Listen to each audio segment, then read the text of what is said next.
Perfecto. ¿Me parece si comenzamos? En honor al tiempo.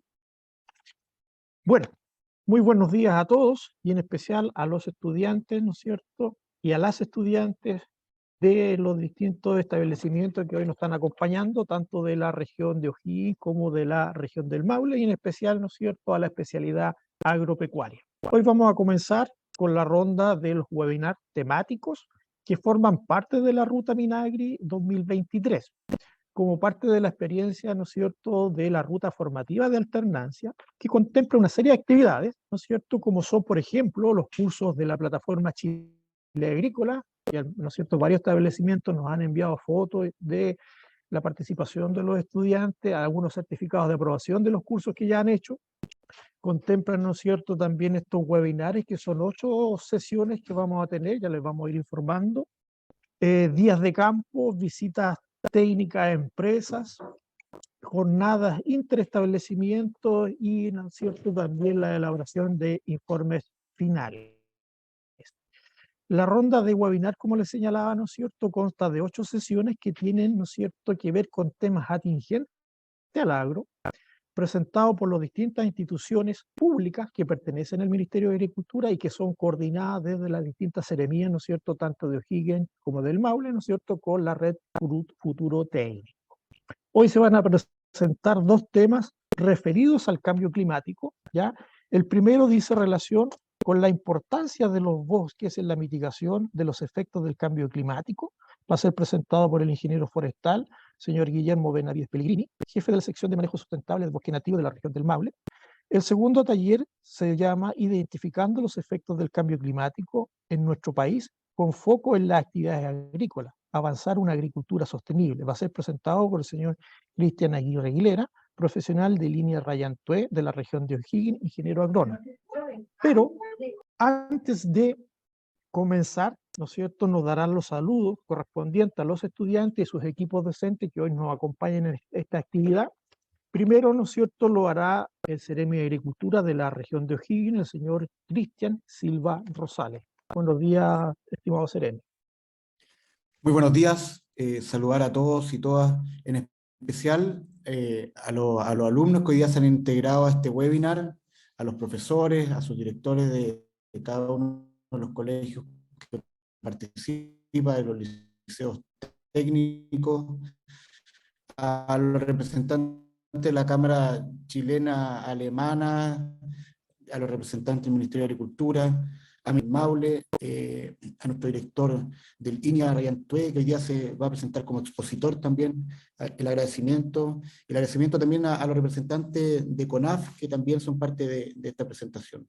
A todos los que hacen posible este espacio de aprendizaje, de diálogo con los alumnos tan necesario hoy día, en especial en este tema que es tan importante para la agricultura, que nos mantiene una constante incertidumbre, no solamente a la hora de hacer agricultura. Vemos cómo cambian las temperaturas, llueve cuando antes no llovía, hay heladas cuando antes no había heladas, y altas temperaturas cuando se esperaban climas distintos. Esos son los efectos del cambio climático, que generan repercusiones tremendas a la hora de generar y hacer políticas públicas. Cambian las direcciones de los incentivos, por ejemplo, a la hora de administrar los recursos del Estado. Las lluvias que hoy nos azotaron hace 2 semanas atrás nos ha cambiado todo el panorama en agricultura. Los recursos que estaban destinados a capacitación, a desarrollo, a generar instancias de desarrollo para el país, hoy día nos tienen obligados y mandatados por el presidente Gabriel Boric a destinarlos a la reconstrucción de los canales, a la reconstrucción de los portones, a aportar a la agricultura para la soberanía alimentaria en recursos para los agricultores. O sea, es un tema que venimos hablando hace bastante tiempo, y que la verdad que aún nos queda mucho por avanzar, mucho por hacer, y estos espacios de trabajo con los alumnos, que son el futuro de las relaciones humanas que tenemos nosotros, del desarrollo del país, son los que van a tomar las futuras decisiones.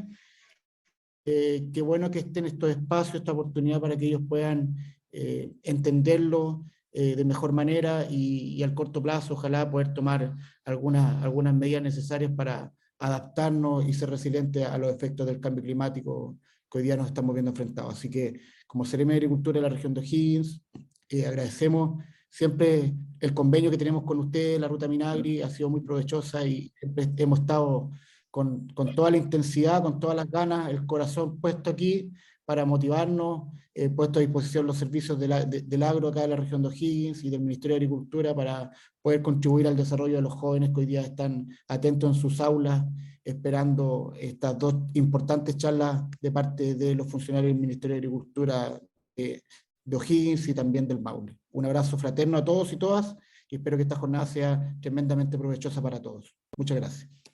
Muchas gracias, Seremi, por su compromiso con la red, ¿no es cierto?, y con esta ruta de formativa alternancia.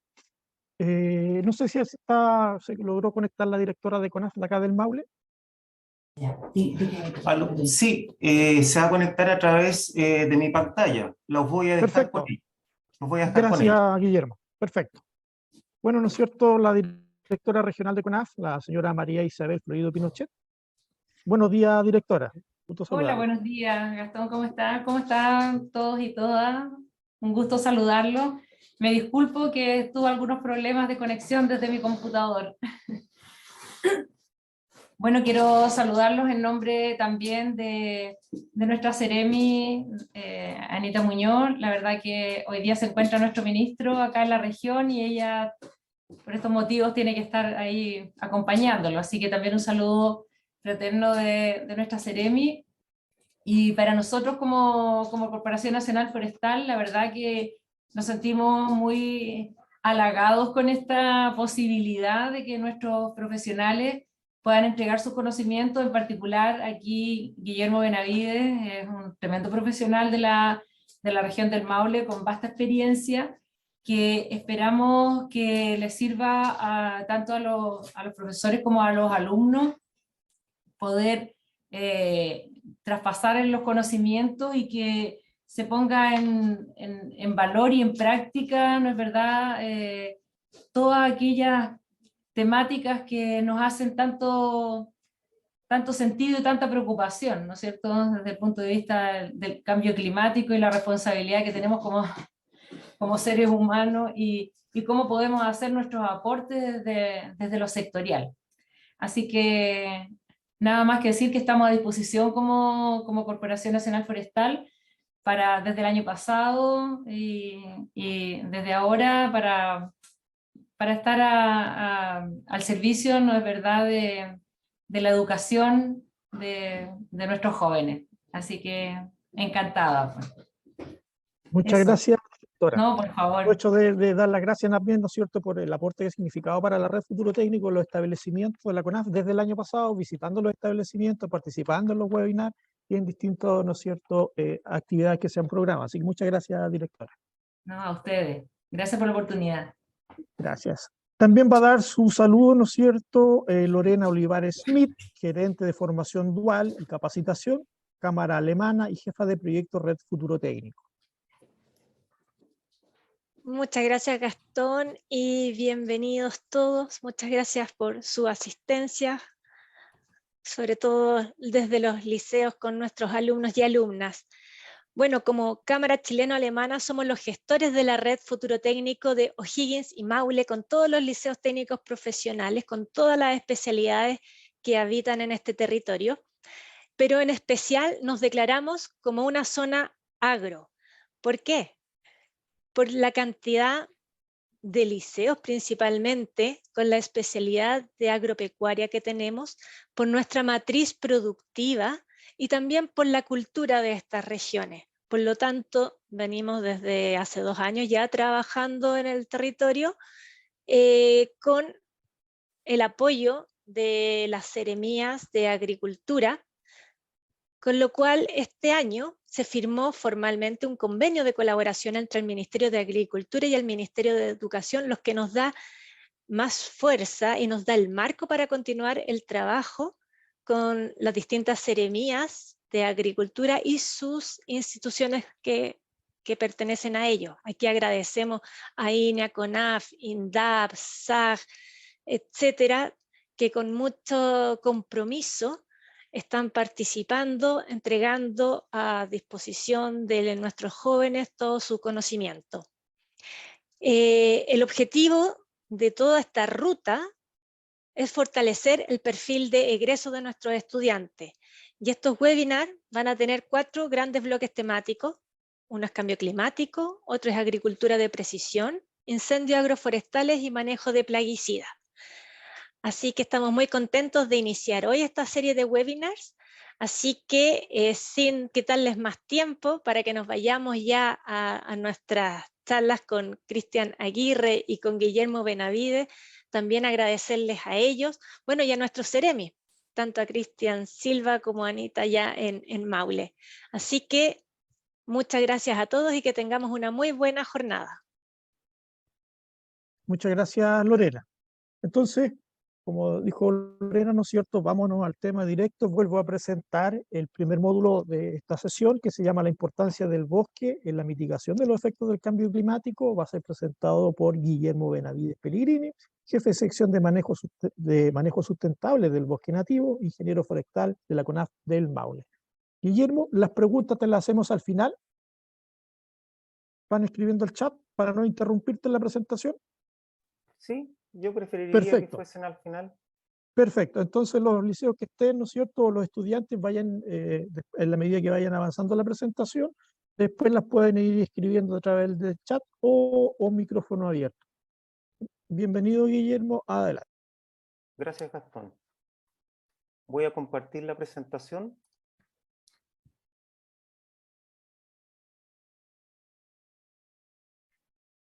¿La ven todos? No, te vemos a ti todavía, Guillermo. Sí, todavía no se carga. Ya.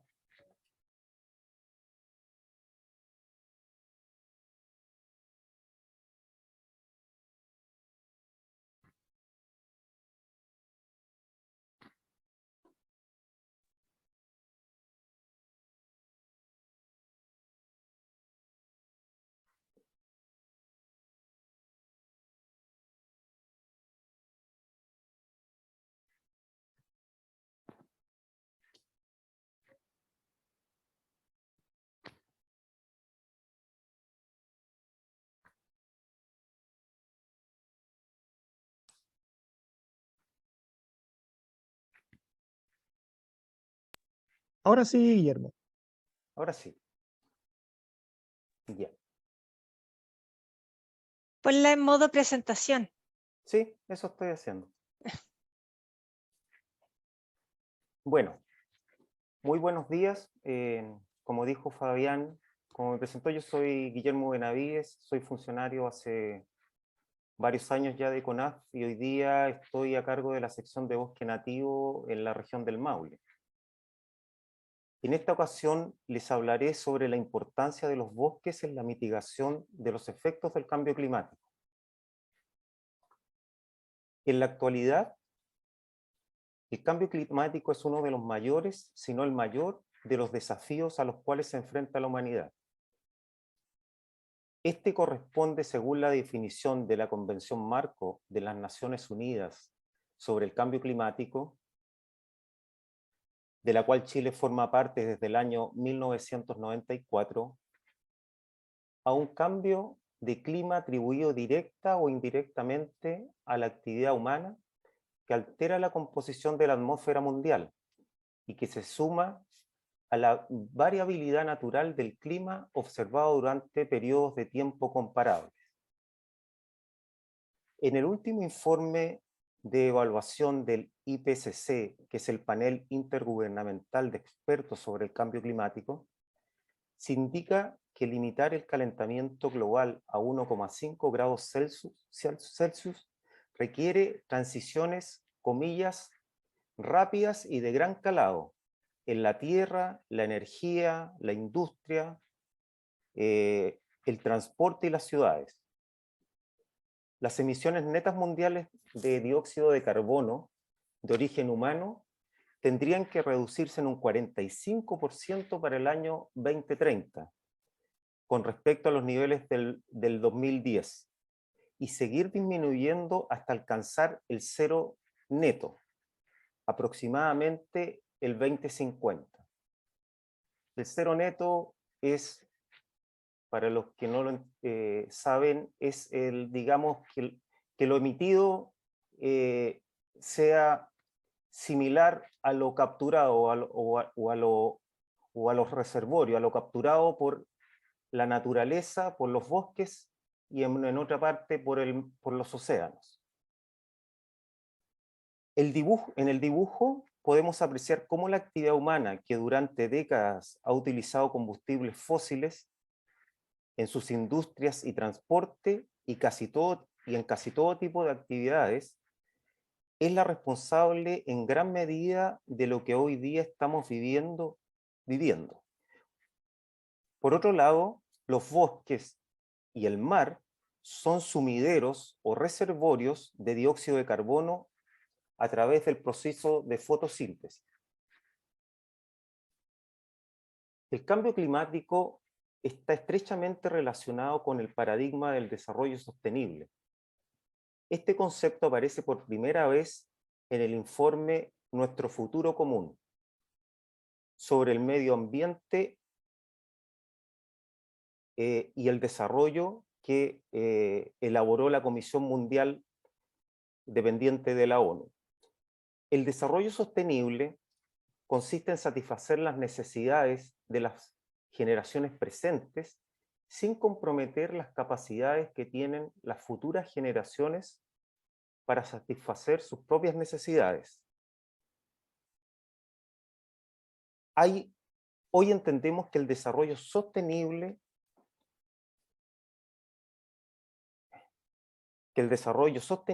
consiste que el desarrollo es alcanzado cuando existe un equilibrio entre el desarrollo económico, el desarrollo ecológico o ambiental y el desarrollo social. La degradación de nuestro planeta es consecuencia de la depredación y esta es el resultado de privilegiar el desarrollo económico aceptando el costo del deterioro ambiental y social.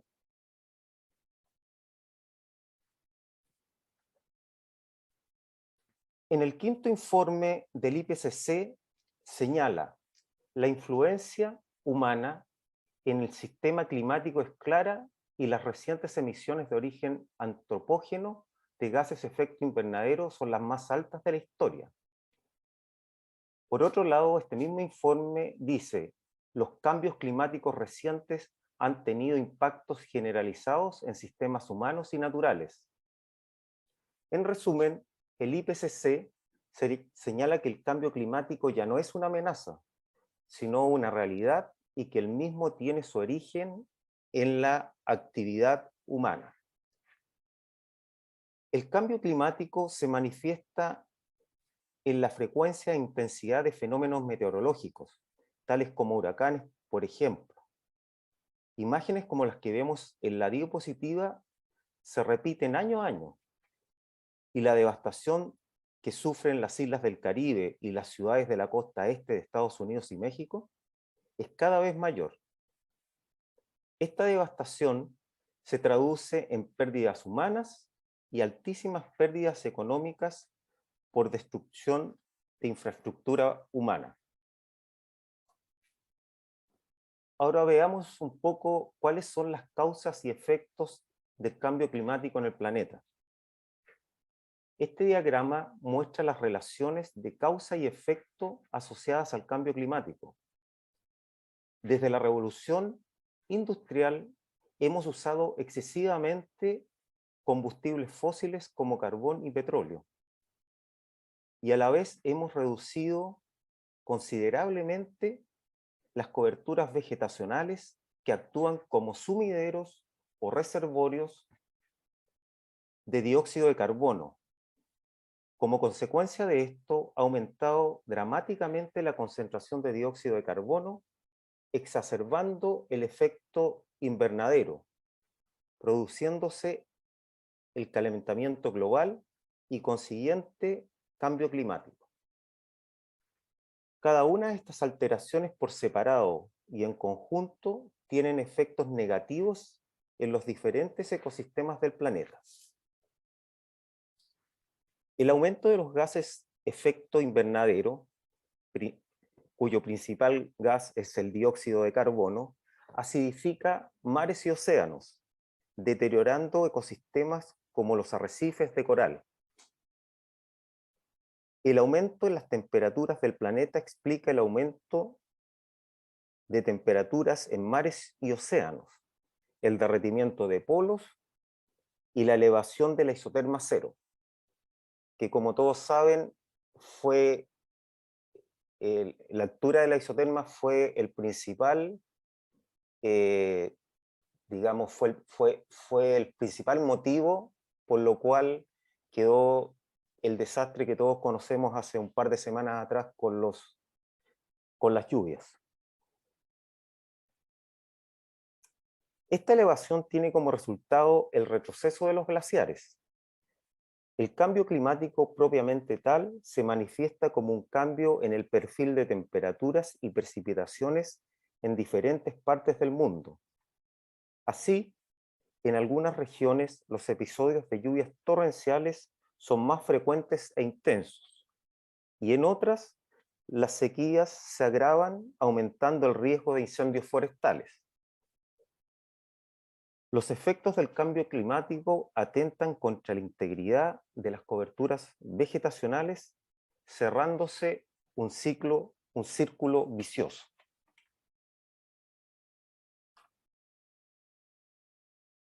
Ahora veamos la gestión de los bosques, cómo contribuye a la mitigación del cambio climático a través de 3 aspectos. Un primer aspecto es la conservación del carbono, y tiene como estrategia evitar las emisiones a través de la protección de bosques en reservas forestales, control de la deforestación, control de incendios forestales, etc. A través de la estrategia almacenamiento del carbono, se busca conservar y aumentar la cantidad de carbono en la vegetación, mediante regeneración natural, regeneración artificial, o sea, plantación, que se hace obviamente con la ayuda del ser humano. La regeneración natural es un proceso natural, es del bosque, es las actividades de forestación, agroforestería y otras. Y finalmente, la estrategia relacionada con la sustitución del carbono, que busca almacenar y aumentar el carbono derivado de la producción del manejo de los bosques.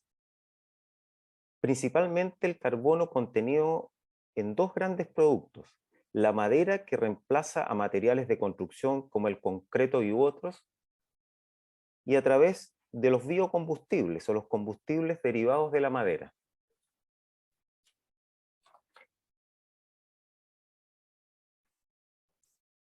En esta lámina vemos cómo los recursos vegetativos representan uno de los principales sumideros de carbono por su capacidad natural de capturar el dióxido de carbono y almacenarlo como parte de sus estructuras físicas. Estamos hablando, ¿cierto?, de madera, fuste, ramas, hojas y todo lo que conforma, raíces también, todo lo que conforma los árboles y los bosques. Y por otro lado,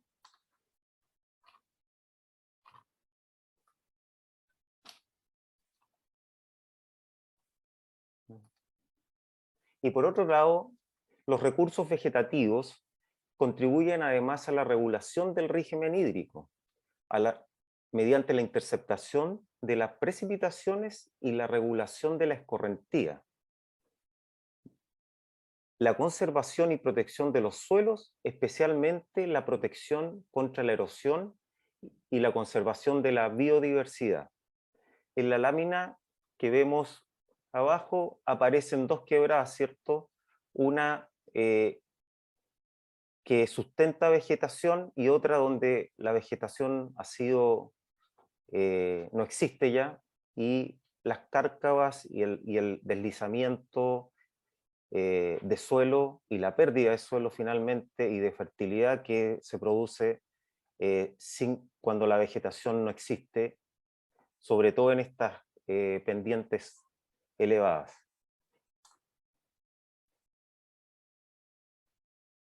Ahora, ¿cómo cuantificar esta capacidad de los bosques para absorber dióxido de carbono o CO2?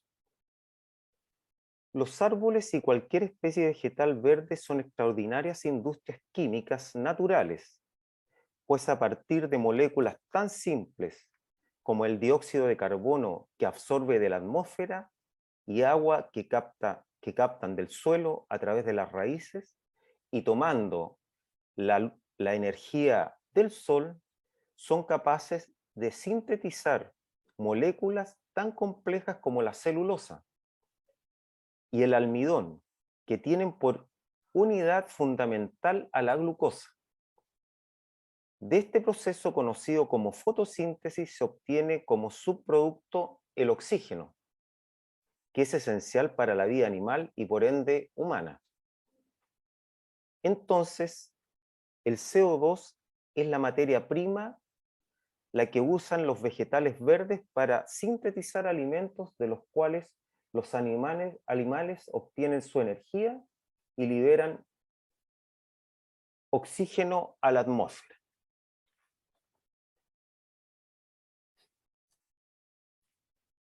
Ahora, veamos algo de la composición elemental de la madera. Se dice que los árboles fijan carbono, pues todo el carbono contenido en los árboles proviene del dióxido de carbono que capta de la atmósfera. Tal como se muestra en la gráfica de torta, solo 3 elementos forman parte de la composición de la madera en porcentajes significativos. En una tonelada de madera seca, el 50% del carbono secuestrado, el 50% es carbono secuestrado en el árbol. O sea, de una tonelada de madera seca, 0,5 toneladas corresponden a carbono. La composición en términos de número de átomos está dada por la fórmula que ahí ven, que por cada 9 átomos de carbono hay 13 átomos de hidrógeno y 6 de oxígeno. Pero es importante aclarar que esta fórmula no representa una molécula, solo informa la composición elemental relativa de la madera. Ahora, ¿cómo calculamos la fijación de carbono en los bosques? Para calcular la cantidad de carbono que fija un bosque de cierto tipo, se requiere conocer la superficie cubierta por el bosque en términos de hectáreas y la tasa anual de crecimiento de biomasa en toneladas de masa seca por hectárea año. Y como ya hemos visto que por cada tonelada de biomasa que ha crecido en un año se han fijado 0,5 toneladas de carbono, se introduce en el factor CF este valor, 0,5 toneladas carbono año. Esta fórmula, con los supuestos obviamente que ello implica, es la con la cual podemos hacer el cálculo de la fijación de carbono en un bosque.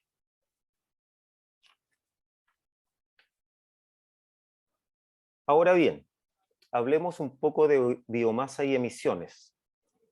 De acuerdo al balance de los gases de efecto invernadero, según el balance del 5º informe bienal de actualización de Chile sobre el cambio climático del año 2020, las principales causantes de la tendencia al balance de gases de efecto invernadero son las emisiones de CO2 generadas por la quema de combustibles fósiles, contabilizados en el sector energía,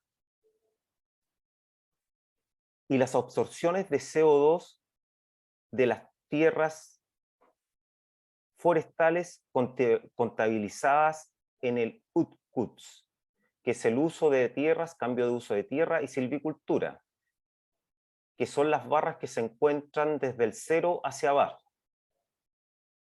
Las rojas que están hacia arriba son las barras del sector energía, donde se contabiliza la quema de combustibles fósiles. Como mencionaba anteriormente, podemos identificar que el sector energía, IPU, procesos industriales y uso de productos, agricultura y residuos son los que emiten CO2 a la atmósfera a lo largo de los años.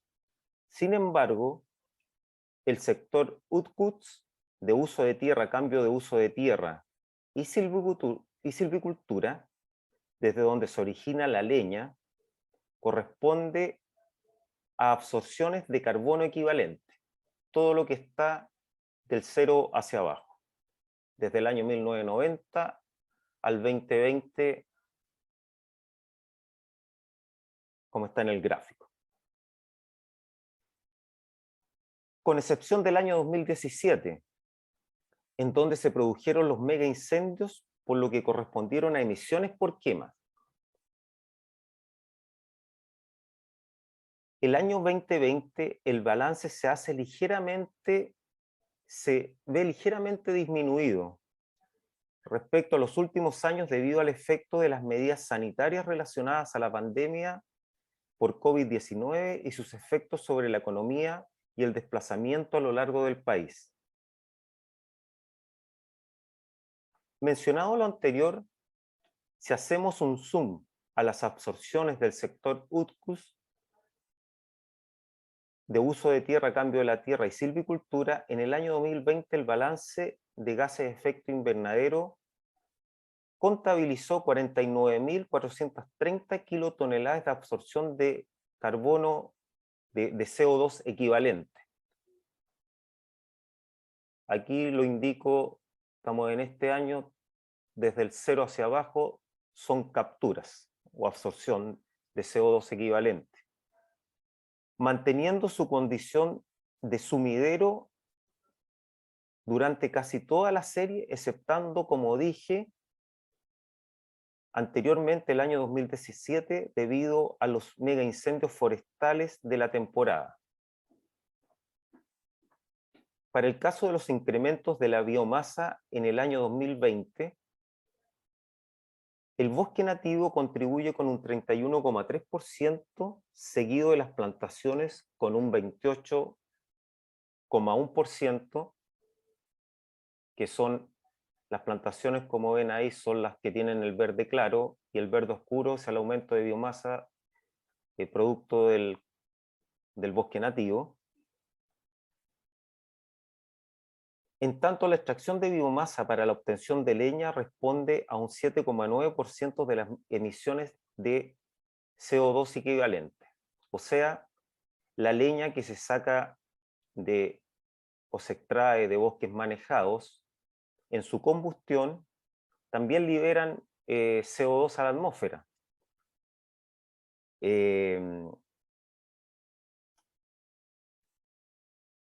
De este porcentaje de leña de origen nativo, representa un 43% de pérdida de biomasa. Ahora bien, veamos a las estrategias a nivel mundial que están consideradas para enfrentar el cambio climático. Los 3 ejes estratégicos son mitigación, adaptación y capacitación.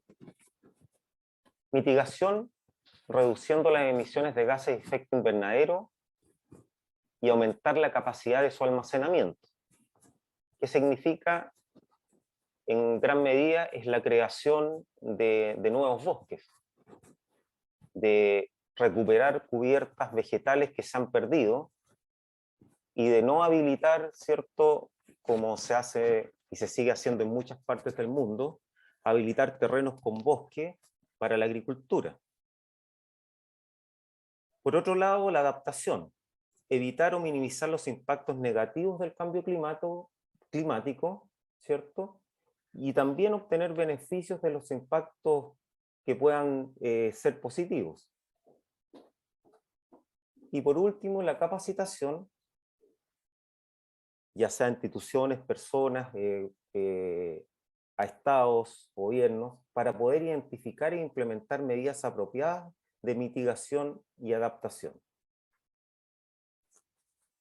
Lo que sí nos tiene un poco, o sea, a toda la humanidad y a los expertos nos tiene preocupados es que el cambio climático está avanzando a una tasa bastante rápida.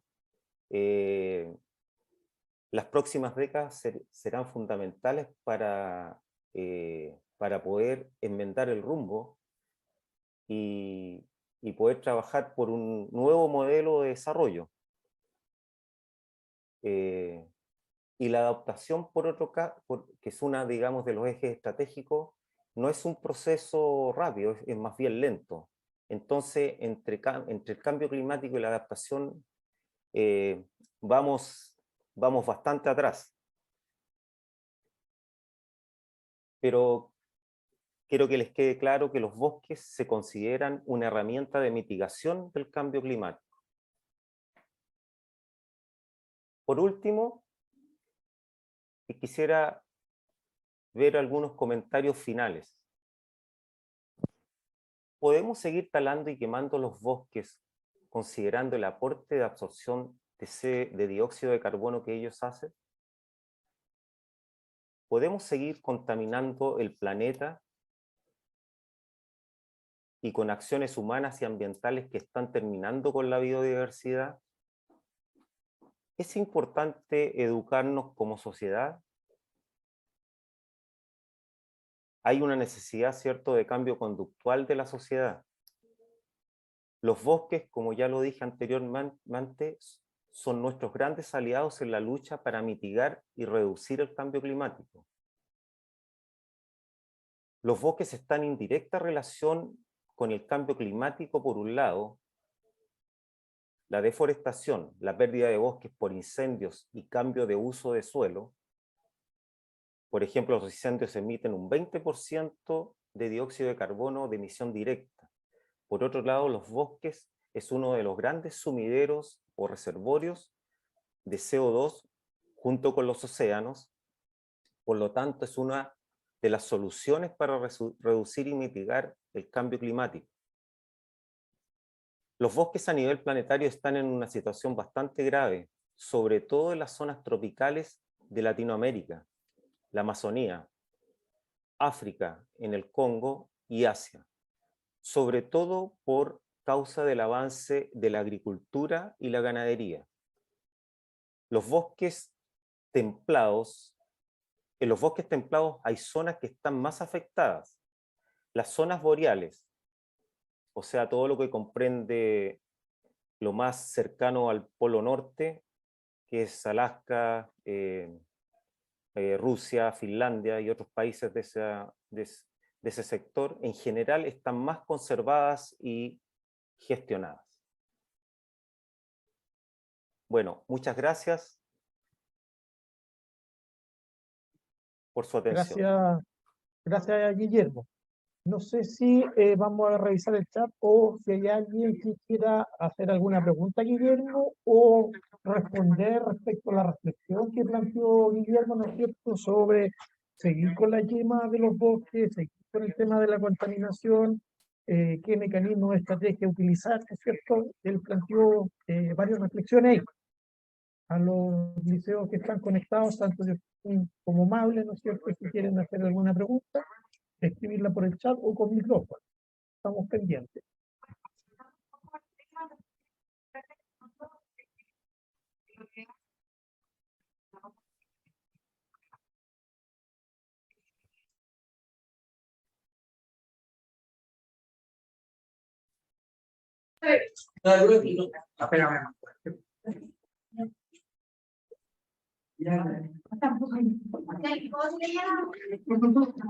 Hola, buenas. Buenas. ¿Tu Soy nombre Javier y Mauricio. establecimiento? Soy del Liceo Federico Geis, de Parral. ¿Y su nombre? Javier Maureira. Javier, cuéntenos, gusto saludarlo. que acá al menos en la zona de nosotros, tenemos un tema que por un lado tenemos cordillera, bosque, y por el otro tenemos mar. Y quisiera saber cuál de los dos ecosistemas tiene mejor fijación de carbono. Muy buena pregunta. Gracias, estimado. Guillermo. Hola, Javier.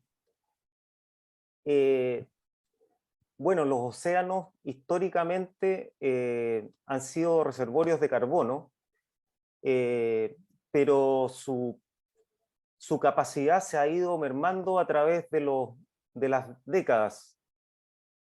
Hoy día no, mira, no exactamente el número, el porcentaje no lo sé, pero entre un 30 y un 40% los océanos son los responsables de fijar carbono a través de los arrecifes de coral que están tan en peligro, y otros, digamos, el fitoplancton también, y otros elementos digamos, de los océanos.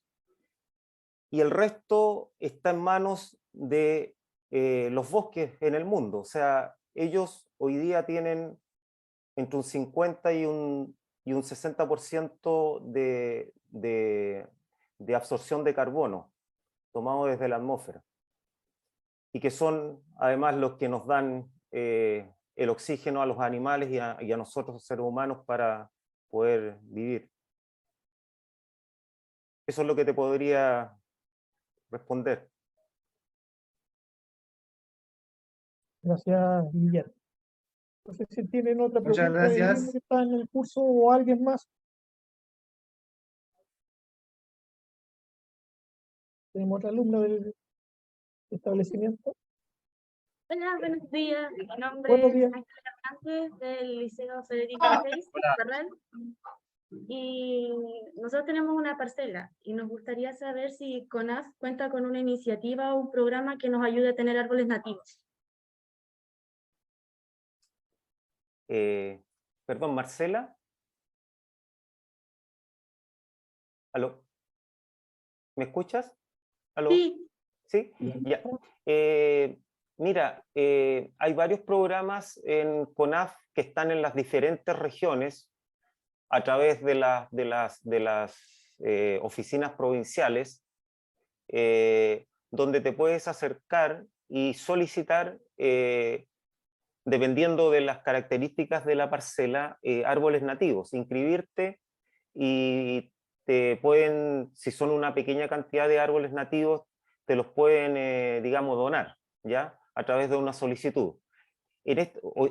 Hoy por hoy ya se cerró eso, porque, bueno, estamos ya en periodo de plantación. Entonces, yo te sugeriría que en marzo del próximo año te vayas acercando, o la persona o tus padres, las personas que vivan ahí en la parcela, se acerquen a CONAF, al departamento de manejo de formación de bosque y formaciones xerofíticas, y hagan la solicitud. Ahí van a poder, les van a hablar de las especies de las que cuentan y qué cantidad te pueden donar. Eso te podría contar. Ya, muchas Perfecto. gracias. Gracias, Guillermo. ¿Alguien más? Hola, Hola. Hola, me llamo Isidora Escobar y quiero hacerle una pregunta. Isidora, díganos. Nosotros vivimos en una zona donde hay bosque nativo, como también plantaciones forestales. ¿Cuál de los dos fijaría más carbono, la plantación forestal o los bosques nativos?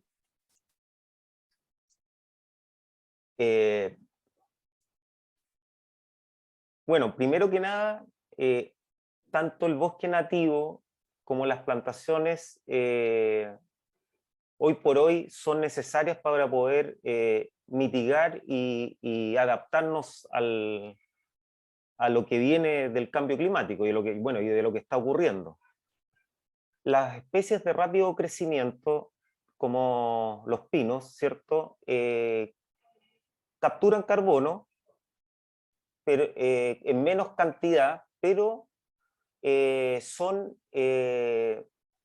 o sea, forman madera más rápido que en general que las especies nativas. Las especies nativas, si bien capturan por tonelada mayor cantidad de carbono, son de mucho más, o sea, la mayoría son de más lento crecimiento. Pero en general se utiliza lo que les contaba en la fórmula. Es por una tonelada de madera seca, la mitad es carbono, la mitad de ello es carbono. Esa es, digamos, los números que se utilizan para poder calcularlo. Pero ambos, como te digo, ambos bosques, tanto plantaciones, yo le llamo plantaciones a lo que se llama bosques de pino, en realidad son plantaciones. El bosque nativo, ese es el bosque que está desde que nacimos o mucho antes están en la tierra. Y esos bosques son los que hay que recuperar principalmente para, digamos, para que vuelvan a tener sus funciones ecosistémicas y de captura de carbono. No sé si... Muchas gracias. Ya, Adiós. gracias, Isabel. Muchas gracias, gracias. Gastón, Ya hay estaríamos una bien. en el chat Cuéntame. desde Linares del Colegio Salesianos, los alumnos Ya. de cuarto medio tienen la inquietud, ¿cómo se esperaría esta próxima temporada estival? Especialmente el tema de las altas temperaturas y el control de incendios forestales. Esa es la consulta que tienen desde el Salesiano. Gracias, Karen. Y ahora sí. Bueno, yo no trabajo en el departamento de incendio, pero sí creo que todos hemos estado al tanto de lo que está sucediendo en el hemisferio norte, ¿cierto? Sobre todo en Europa, en el sur de Europa, en Turquía, de las temperaturas que están asolando muchos territorios. Yo creo que debemos esperar algo y prepararnos para algo similar a eso. O sea, tenemos que estar preparados como país para poder afrontar esas situaciones, porque la misma Convención de las Naciones Unidas sobre el Cambio Climático ha dicho que la humanidad nos vamos a tener que acostumbrar a este tipo de fenómenos que son intensos en lluvias y en sequías son de mucho impacto. Entonces, las condiciones que van a haber para que se produzcan incendios forestales en nuestra región, y en esta región, en América del Sur estoy hablando, y en nuestro Chile, van a ser bien extremas. Por lo tanto, CONAF se está preparando, digamos, para una temporada difícil. Eso es lo que podría... Gracias, decirles. Guillermo. Entonces, es que en el fondo mirar lo que está pasando en el hemisferio norte, ¿no es cierto?, para tener una aproximación de lo que va a suceder en nuestro verano, en esta temporada. Claro. Perfecto. No sé si hay alguna pregunta, ya estamos dentro del tiempo. La última pregunta, por chat o micrófono abierto. Desde el chat Gastón no hay nada más. Perfecto. Bueno, nada más, perfecto. Entonces, bueno, damos las gracias a Guillermo Benavides, ¿no es cierto?, por su presentación de la importancia de que tiene el bosque nativo en la mitigación de los efectos del cambio climático, ¿no es cierto?, lo que nos señalaba que por cada tonelada de biomasa estamos capturando la mitad, ¿no es cierto?, en carbono. Por lo menos eso me quedó clarito, Guillermo, Sí, para poder entenderlo. Y lo otro, ¿no es cierto?, que el aumento de las temperaturas, ¿no es cierto?, debido al cambio climático, que es alrededor de 1,5 grados Celsius, no nos deja que no se me olvide. tengo entendido, tú me corriges, que para que los organismos vivos, pues, nosotros incluso, para que podamos evolucionar, el aumento de temperatura no debería ser mayor a 3 grados. Tenemos el aumento por temporada, ¿no es cierto?, de 1,5.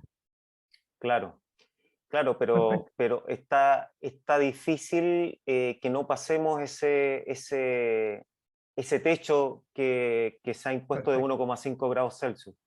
Perfecto. Está difícil. Gracias. Y lo último, ¿no es cierto?, como él señalaba, cuáles son las estrategias en la mitigación, la adaptación y la capacitación, en el fondo que esto se enmarca, ¿no es cierto?, estos webinars en esta temática, que comienza, estamos en el tema de la capacitación para que nuestros estudiantes de ambas regiones tengan conciencia, vayan generando y de acuerdo a la realidad que les toca vivir, ¿no es cierto?, en especial los terceros, los cuartos medios. ¿Alguna palabra de cierre, estimado Guillermo? ¿Algún mensaje a nuestros estudiantes? Sí, estoy muy agradecido por la invitación, en realidad. Es primera vez que estoy en este tipo de webinar o sea, he estado, pero no con estudiantes, que es en realidad siempre una alegría poder compartir con ellos conocimientos, sus dudas y bueno, y ya saben, acá en la séptima región estoy a cargo del programa de Bosque Nativo y están abiertas las puertas para quien quiera. Bueno, está mi correo, está todos los datos los envié yo por si tienen alguna consulta de los programas a los cuales pueden acceder los propietarios y eso, e información que puedan necesitar también a lo mejor para algún trabajo del liceo, pueden contar Perfecto. conmigo. Perfecto. Muchas gracias por la invitación. Gracias a ti. Cualquier cosa del liceo lo canalizan a través de nosotros. Y nosotros, otra vez, ¿no es cierto?, en este caso, que es nuestra contraparte en el Ministerio de Agricultura, de la Seremía de Agricultura, que es Roxana, y allá en O'Higgins, ¿no es cierto?, con Tania y con la persona que corresponde. Muchas gracias, Guillermo. Y ahora Ya. nosotros nos vamos al segundo tema, que es identificando los efectos del cambio climático en nuestro país, con foco en la actividad agrícola, avanzar a una agricultura sostenible, ¿no es cierto?, que lo va a presentar el señor Cristian Aguirre Aguilera, profesional de línea Ryan Fue de la región de O'Higgins. Cristian.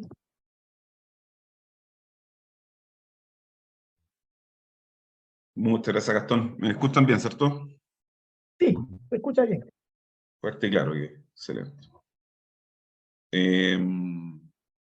Ya, vamos a dar inicio. Me van avisando con el tiempo porque traté de aunar lo mejor posible la gran cantidad de información que existe, porque es mucha, eso es innegable, ¿ya? Y traté de colocar por lo menos unas 2 o 3 diapositivas de los efectos, así que es mucha información en poco tiempo, para que sea como un remesón para los estudiantes, ¿no?, y los colegas presentes.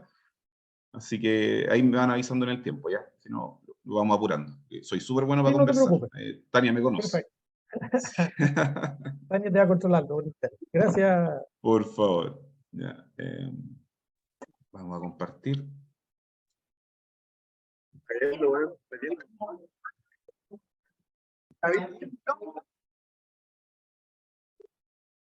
Ya, no sé si ven mi pantalla. Le voy a poner en Sí modo se ve. presentación. Modo presentación, ¿no? Estamos ok. ¿Se ve bien? Ahora sí, ahora estamos en modo presentación. Perfecto. Sí, súper bien. Les recordamos, por favor, mutear sus micrófonos.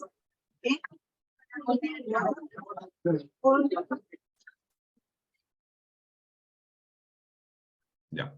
¿Damos inicio nomás con eso? Bueno, primero que todo, agradecer a los presentes, ¿ya?, que están en el día de hoy acompañándonos en esta actividad. Me han pedido, en particular los colegas, conversar sobre este tema, un conversatorio. Como indicaba en un inicio, mucha la información. Yo creo que a los estudiantes les va a hacer ruido un poco lo que les voy a mostrar. Hay algunas diapositivas que son un poquito más densas porque llevan algunos gráficos, pero los gráficos son bien ilustrativos, no tienen tanta regresión lineal ni estadística, sino que son bien ilustrativos y dejan en claro cosas que son son muy relevantes hoy en día para nosotros que trabajamos en la agricultura y son datos reales, o sea, son datos tomados hace pocos años o que están siendo tomados hace más de 50 años. ¿Ya? Así que son datos duros, ¿ya? Que es lo que de verdad importa, no son datos así como sacados de internet, ¿ya? Son datos que nosotros hemos desarrollado durante muchos años en el INE. ¿Hay una pregunta, parece? No sé. Ah, la señora Sandra tenía el micrófono abierto. Ya. Ahí hacemos las consultas al final, igual que con el colega, por favor, y vamos avanzando. Bueno, el título son los efectos del cambio climático en Chile y en la agricultura en general. Y cuando hablamos de cambio climático, siempre nos vamos a dos cosas, que es lo principal, y lo que también a lo mejor comentaba un poco ahí el colega, que es el tema de las precipitaciones, ¿cierto? ¿Cuáles son los efectos del cambio climático? Todos nos hace ruido principalmente la disminución en las precipitaciones o el aumento de las precipitaciones dependiendo de la zona, dependiendo del lugar físico del planeta y en particular de Chile, ¿ya? Y ocurren dos efectos principales. La disminución de las precipitaciones, tenemos ahí marcado. Voy a colocar acá el marcador para que se vea mejor. No sé si aparece por acá. No. Acá, puntero láser. Entonces, por ejemplo, tenemos la disminución de las precipitaciones, clásico. Todos hablan, no, que está lloviendo menos precipitaciones. Efectivamente, lo vamos a ver, ocurre y es una realidad. Las precipitaciones más concentradas, eso ya es otro tema, un poquito más avanzado. Cuando hablamos de las precipitaciones avanzadas, concentradas, estamos hablando de que las precipitaciones, si bien han disminuido, se han concentrado. O sea, está lloviendo más en algunos meses y menos en meses donde antes llovía. Y lo vamos a ver más adelante, lo vamos a explicar de mejor forma. Y por supuesto, el aumento de las temperaturas, ¿cierto? Algo que siempre se conversa y siempre se habla. Aquí vamos a mostrar algunos datitos que son reales de lo que estamos viviendo hoy en día en Chile. Y también otro efecto que siempre se menciona es la famosa ocurrencia de heladas, ¿cierto? Las heladas que son más duraderas y más profundas, ¿ya? ¿Qué nos referimos con eso de la helada más duradera y más profunda? Es que son heladas que son de muy bajas temperaturas y tienen un periodo de ocurrencia muy largo.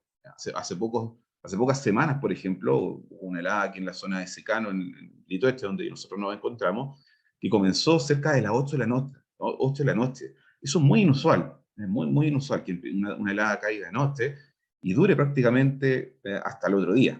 O sea, 9 de la mañana, 10 de la mañana amaneció todo congelado. Eso, por supuesto, que tiene una incidencia grave en todo lo que es la agricultura, en las praderas, en las leguminosas, en los cultivos, en maíz, en trigo, en avena, en frutales, ¿ya? Son eventos desastrosos que nos generan grandes problemas que nosotros en el corto plazo debemos buscar formas de resolver. Y quiero comenzar la presentación con esta imagen. No sé si les hace un poco de ruido ahí o le conocen un poco de dónde puede ser. Esta es una imagen que fue tomada el día de ayer, en el puente que une, digámoslo así, sector Las Pataguas, por ahí por Pichidegua, San José de Marchihue, con Las Cabras. Había un cultivo establecido, digamos así, podría haber sido cebolla, podría haber sido una pradera. Hoy en día está completamente tapada con barro, y esto ya han pasado prácticamente 2 semanas desde el evento de precipitaciones que hubo entre el 21 y el 24 de junio. O sea, una pérdida total. Imagínense un cultivo, una pradera con alfalfa sembrada, por ejemplo. Un evento devastador, ver todo eso con barro, la inversión que significa establecer, por ejemplo, alfalfa, establecer cebolla, lechuga, lo que sea, cerca de un río ahí. ¿Ven cómo está totalmente tapado en barro? Es desastroso, desastroso. Y eso obviamente no es algo que va a ocurrir una vez cada 100 años, sino que estamos expuestos hoy en día a que ocurra cada vez con más frecuencia. Si nosotros no tenemos los cuidados pertinentes, esto nos va a afectar claramente y nos va a significar una pérdida en ingresos, en recursos tremenda. Este es uno de los gráficos que les quiero mostrar y gráficamente está muy claro lo que queremos mostrar aquí. Si se fijan, a mano izquierda habla de precipitaciones. O sea, nivel de precipitaciones en milímetros. Desde los 0 hasta los 1600 milímetros. ¿Por qué puse 1600? 1600 milímetros es una cantidad de agua tremenda. Lo que cae en Puerto Aysén, ¿no? O sea, es una cuestión tremenda. Pero fíjense, estos datos son de la estación meteorológica ubicada en Lituete, en el Centro Experimental IDANGO. Fíjense que en en el año 72, por ejemplo, 1972, estamos hablando de 50 años atrás, prácticamente, hubo un evento de precipitaciones durante ese año de 1.400 milímetros. 1.400. ¿Saben cuánto es la precipitación promedio actual hoy en día en la zona de secano? Aquí en Lituete, por ejemplo, no más allá de 500 milímetros. Y aquí lo pueden ver. Este dato que ustedes ven acá en el año 2022, estamos cerca de los 450 milímetros. O sea, ese es el promedio. Miren el año 2021, cerca de 400, 420. El año 2020 anduvimos un poquito mejor, cercano a los 600, pero se fijan la tendencia a la baja que ocurre desde el año 1971 al año 2022, es una tendencia claramente a la baja. Y claro, hay eventos, hay años donde han habido buenas precipitaciones. Han existido precipitaciones sobre los 1.200 milímetros, 1.300 milímetros, pero eso ya prácticamente en los últimos años cada vez ocurre menos. ¿Se fijan? Miren, ¿cuándo fue la última vez que hubo una precipitación importante sobre 800 milímetros? Fue en el 2017. Y fue un evento muy aislado. Fíjense los periodos de precipitaciones donde hay menos de 400, menos de 500 de precipitaciones. Esa es una tendencia clara. Cada vez está lloviendo menos. Esos son datos reales. Si lo sacamos por década, si alguien me dijera, ya, pero en la última década a lo mejor llovió lo mismo que este año. Aquí claramente lo separamos por década. Tomamos los datos, en cada década cómo ha estado la precipitación. Fíjense, desde la década del 70 a 80, 80 a los 90, entre el 90 y 2000. Aquí anduvimos un poquito mejor, que aquí deben estar muchos de los alumnos que deben haber nacido por esos años, de los que están presentes hoy en día. Y esta es la realidad que estamos viviendo hoy en día, con ustedes cercanos a los 15, 16 años, todos ustedes, los estudiantes que están presentes, y lo que van a heredar nuestros hijos en un futuro, lo más probable es que sea una condición donde vamos a estar viviendo con precipitaciones de 400 milímetros o incluso menos. Fíjense la diferencia. En esta década, y ahora falta ya con los datos de la década del 2020 al 2030, vamos a ver que las precipitaciones han disminuido claramente. Estos son datos reales. Aquí saqué un dato bien entretenido, que queríamos saber cuál era la probabilidad. Es como la probabilidad de ganarse el loto. Lo mismo que nosotros decimos, ¿qué probabilidad tengo de ganarme el loto, ganarme el kilo? Nosotros dijimos, a ver, ¿qué probabilidad existe de que tengamos un año normal, digamos así? O sea, con precipitación normal para nosotros son 770, 780 milímetros. En la década del 70 teníamos un 50 y un 50. O sea, la mitad de las probabilidades era de que tuviésemos un año normal, con 769 milímetros. En los años 80 disminuimos un poquito, en los años 90 solamente un 30%, en los años 2000, donde nacieron muchos de ustedes, subimos de nuevo al 50%, o sea, mitad y mitad. En esta década solamente existe un 10% de probabilidad de que tengamos un año normal de precipitación. O sea, un año con más de 700 milímetros. Es bajísimo, es bajísimo.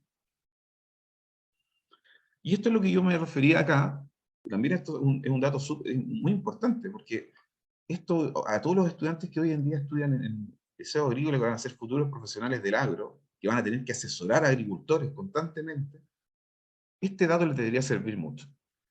Porque aquí lo que hicimos fue ver cómo se había cortado el periodo de lluvias, ¿ya? Y ustedes pueden ver acá que en la década del año 70, entre los 80, las lluvias partían prácticamente en marzo, ¿no? Y duraban hasta diciembre. Pregúntenle a sus papás, a sus abuelos. Yo soy más o menos de esos años. Todavía no soy abuelo, espero no serlo todavía. Mira, imagínense, en los años 70, 80, las lluvias empezaban en marzo, terminaban en diciembre.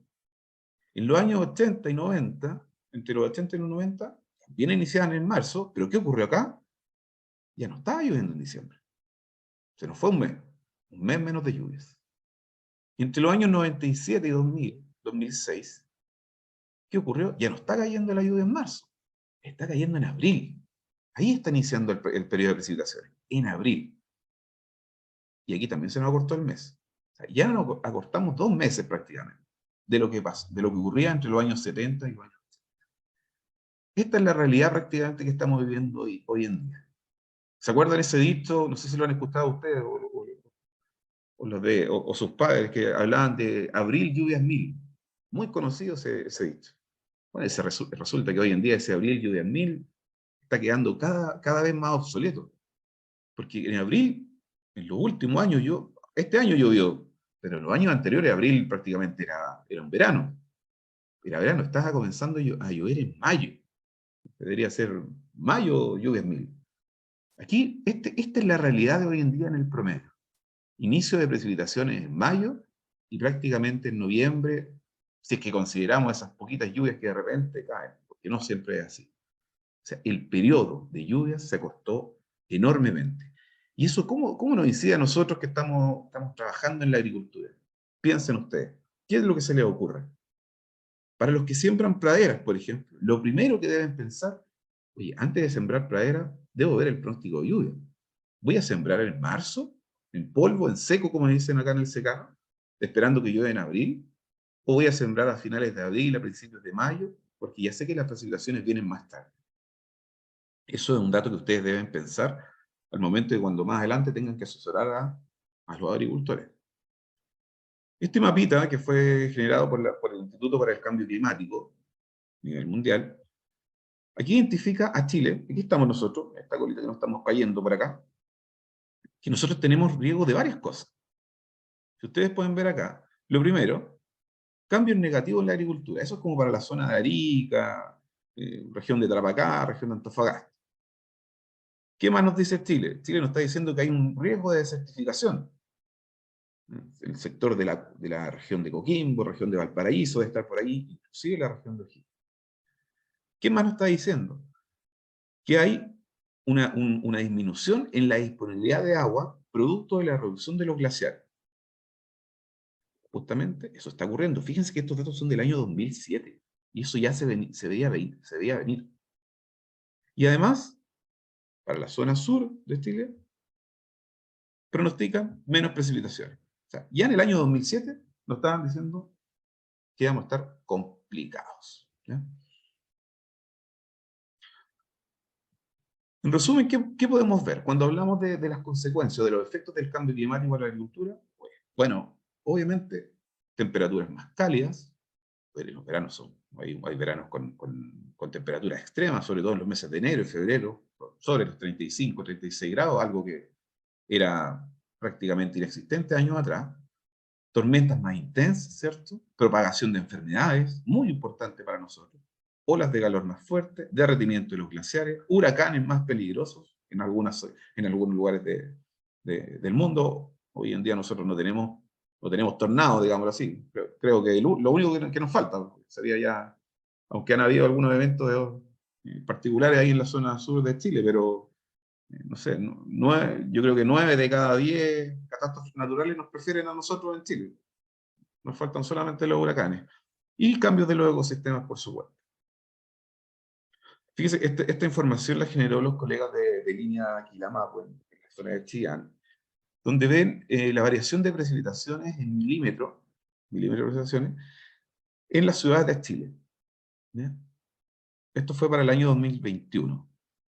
Miren la variación en milímetros. Fíjense cómo se ve para acá, para la zona sur. El único lugar donde tenemos un poco de aumento de precipitaciones es para la zona de Coyhaique, de Punta Arenas. Pero nosotros que estamos acá entre Rancagua, algunos de ustedes por ahí por Talca, hay una disminución importante de entre 80 y 120 milímetros. Estos son datos reales.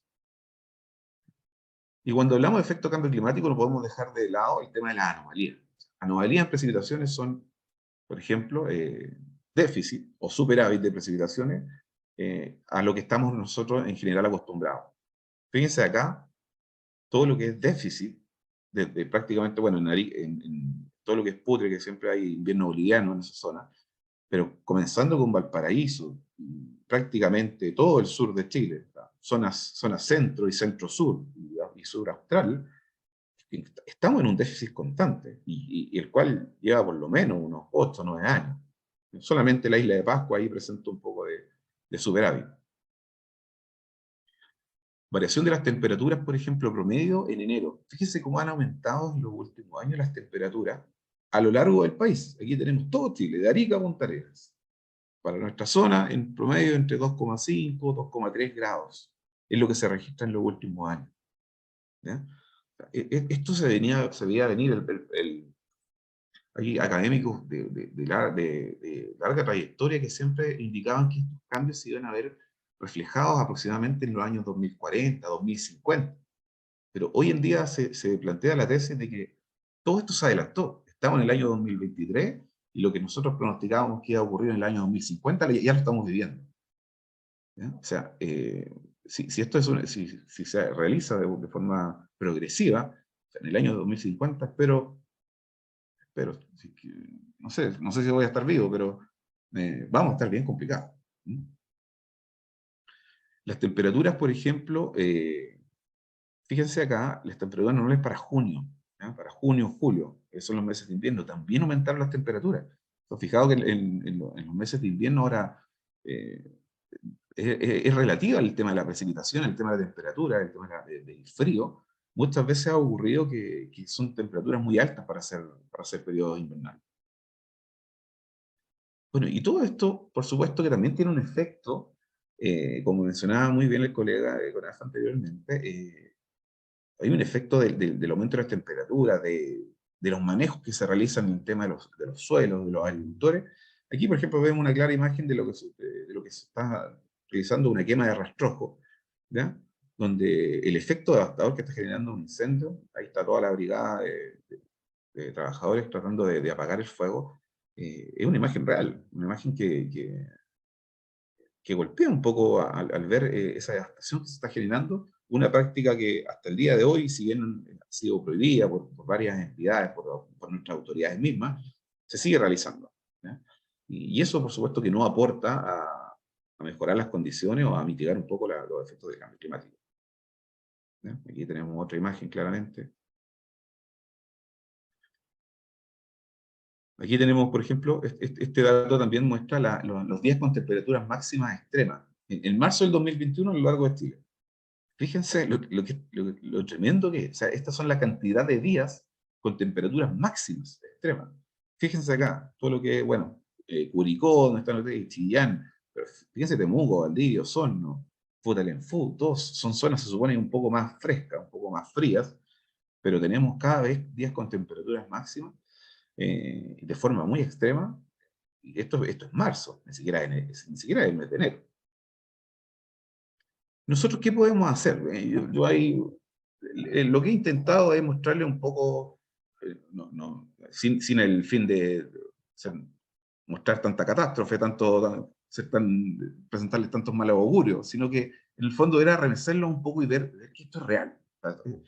Que ustedes dicen el cambio climático, que muchos dicen que no ocurre, que en Estados Unidos dicen que no, que son puras son puros datos no medidos. No, aquí yo les estoy mostrando datos que nosotros hemos tomado aquí en la región y tenemos también para todo Chile, y algunos datos les mostré, pero también les quiero mostrar que existen medidas que puedan favorecer, mitigar los efectos del cambio climático. Por ejemplo, lo que mostrábamos en un principio del tema de las quemas. Hoy en día existen alternativas para no quemar rastrojos, como por ejemplo el equipo que ustedes pueden ver ahí, que es un equipo picador y triturador de rastrojos, que va favoreciendo la incorporación de ese rastrojo en el suelo, que favorece, por supuesto, la captura de nutrientes, la mejora del suelo, mejora la estructura, la biodiversidad de especies, los agentes biológicos también se mantienen. O sea, existen alternativas. Los países están incorporando esos rastrojos, una medida que hoy en día nosotros en línea lo hemos difundido largamente. Hoy, hace poco se aprobó un programa el cual precisamente busca mitigar todo lo que son las quemas agrícolas. Eso se puede hacer. Hay un equipo, por ejemplo, escalificador de suelo, que más adelante lo vamos a ver, no sé si ustedes lo conocen, pero es un equipo que pueden ver ustedes que tiene son como cinceles, como cuchillas finalmente, que van rompiendo el suelo a profundidades sobre los 30 centímetros, lo cual busca precisamente, además de incorporar los rastrojos, es mejorar la infiltración de las aguas lluvias en el perfil de suelo. Eso, por supuesto, que va a favorecer que exista la disminución de los anegamientos, primeramente. Hay una imagen clara de cuando se está haciendo ese rompimiento de suelo para favorecer la infiltración de agua en el perfil, y lo que también va a favorecer o va a hacer que se disminuya la probabilidad de la generación de erosión por la aparición de cárcava. Más adelante lo vamos a ver. Aquí, por ejemplo, se están usando ahí curvas de nivel en un sector de Litueche, ¿ya? A través de un escarificador. Lo que busca principalmente, ustedes pueden ver acá, más adelante lo podemos ver en vivo, ojalá cuando nos visiten. Lo que se busca acá es disminuir esa escorrentía superficial del agua, que cae por aquí, por ejemplo, que con efecto de las precipitaciones, por la pendiente, obviamente van a ir en esa dirección. Lo que se busca con esas, por ejemplo, curvas de nivel, con calificadores, es que el agua se introduzca en esta zarja, se infiltre, y no solamente infiltre de forma vertical hacia abajo, sino que el agua también infiltra de forma subsuperficial, de forma horizontal, y pasa por abajo de estas capas, y aquí ocurre lo mismo, va bajando, y eso va evitando que se genere erosión. ¿Ya? Algo muy importante que mencionó el colega antes, que tenemos que tratar de evitar. Y esto a la larga, ¿qué genera? Esto. Fíjense, es el mismo sector, ahí está el bosque de fondo para que sea testigo, es lo mismo. Esto genera una pradera natural, una pradera, bueno, ahí hay una pradera que está resembrada con falari y trébol subterráneo, pero es una pradera sobre una pradera natural en la cual generamos una gran cantidad de biomasa que va a ir en pos de poder alimentar, por supuesto, a animales. Además que favorece el cubrimiento de suelo, lo que disminuye la erosión.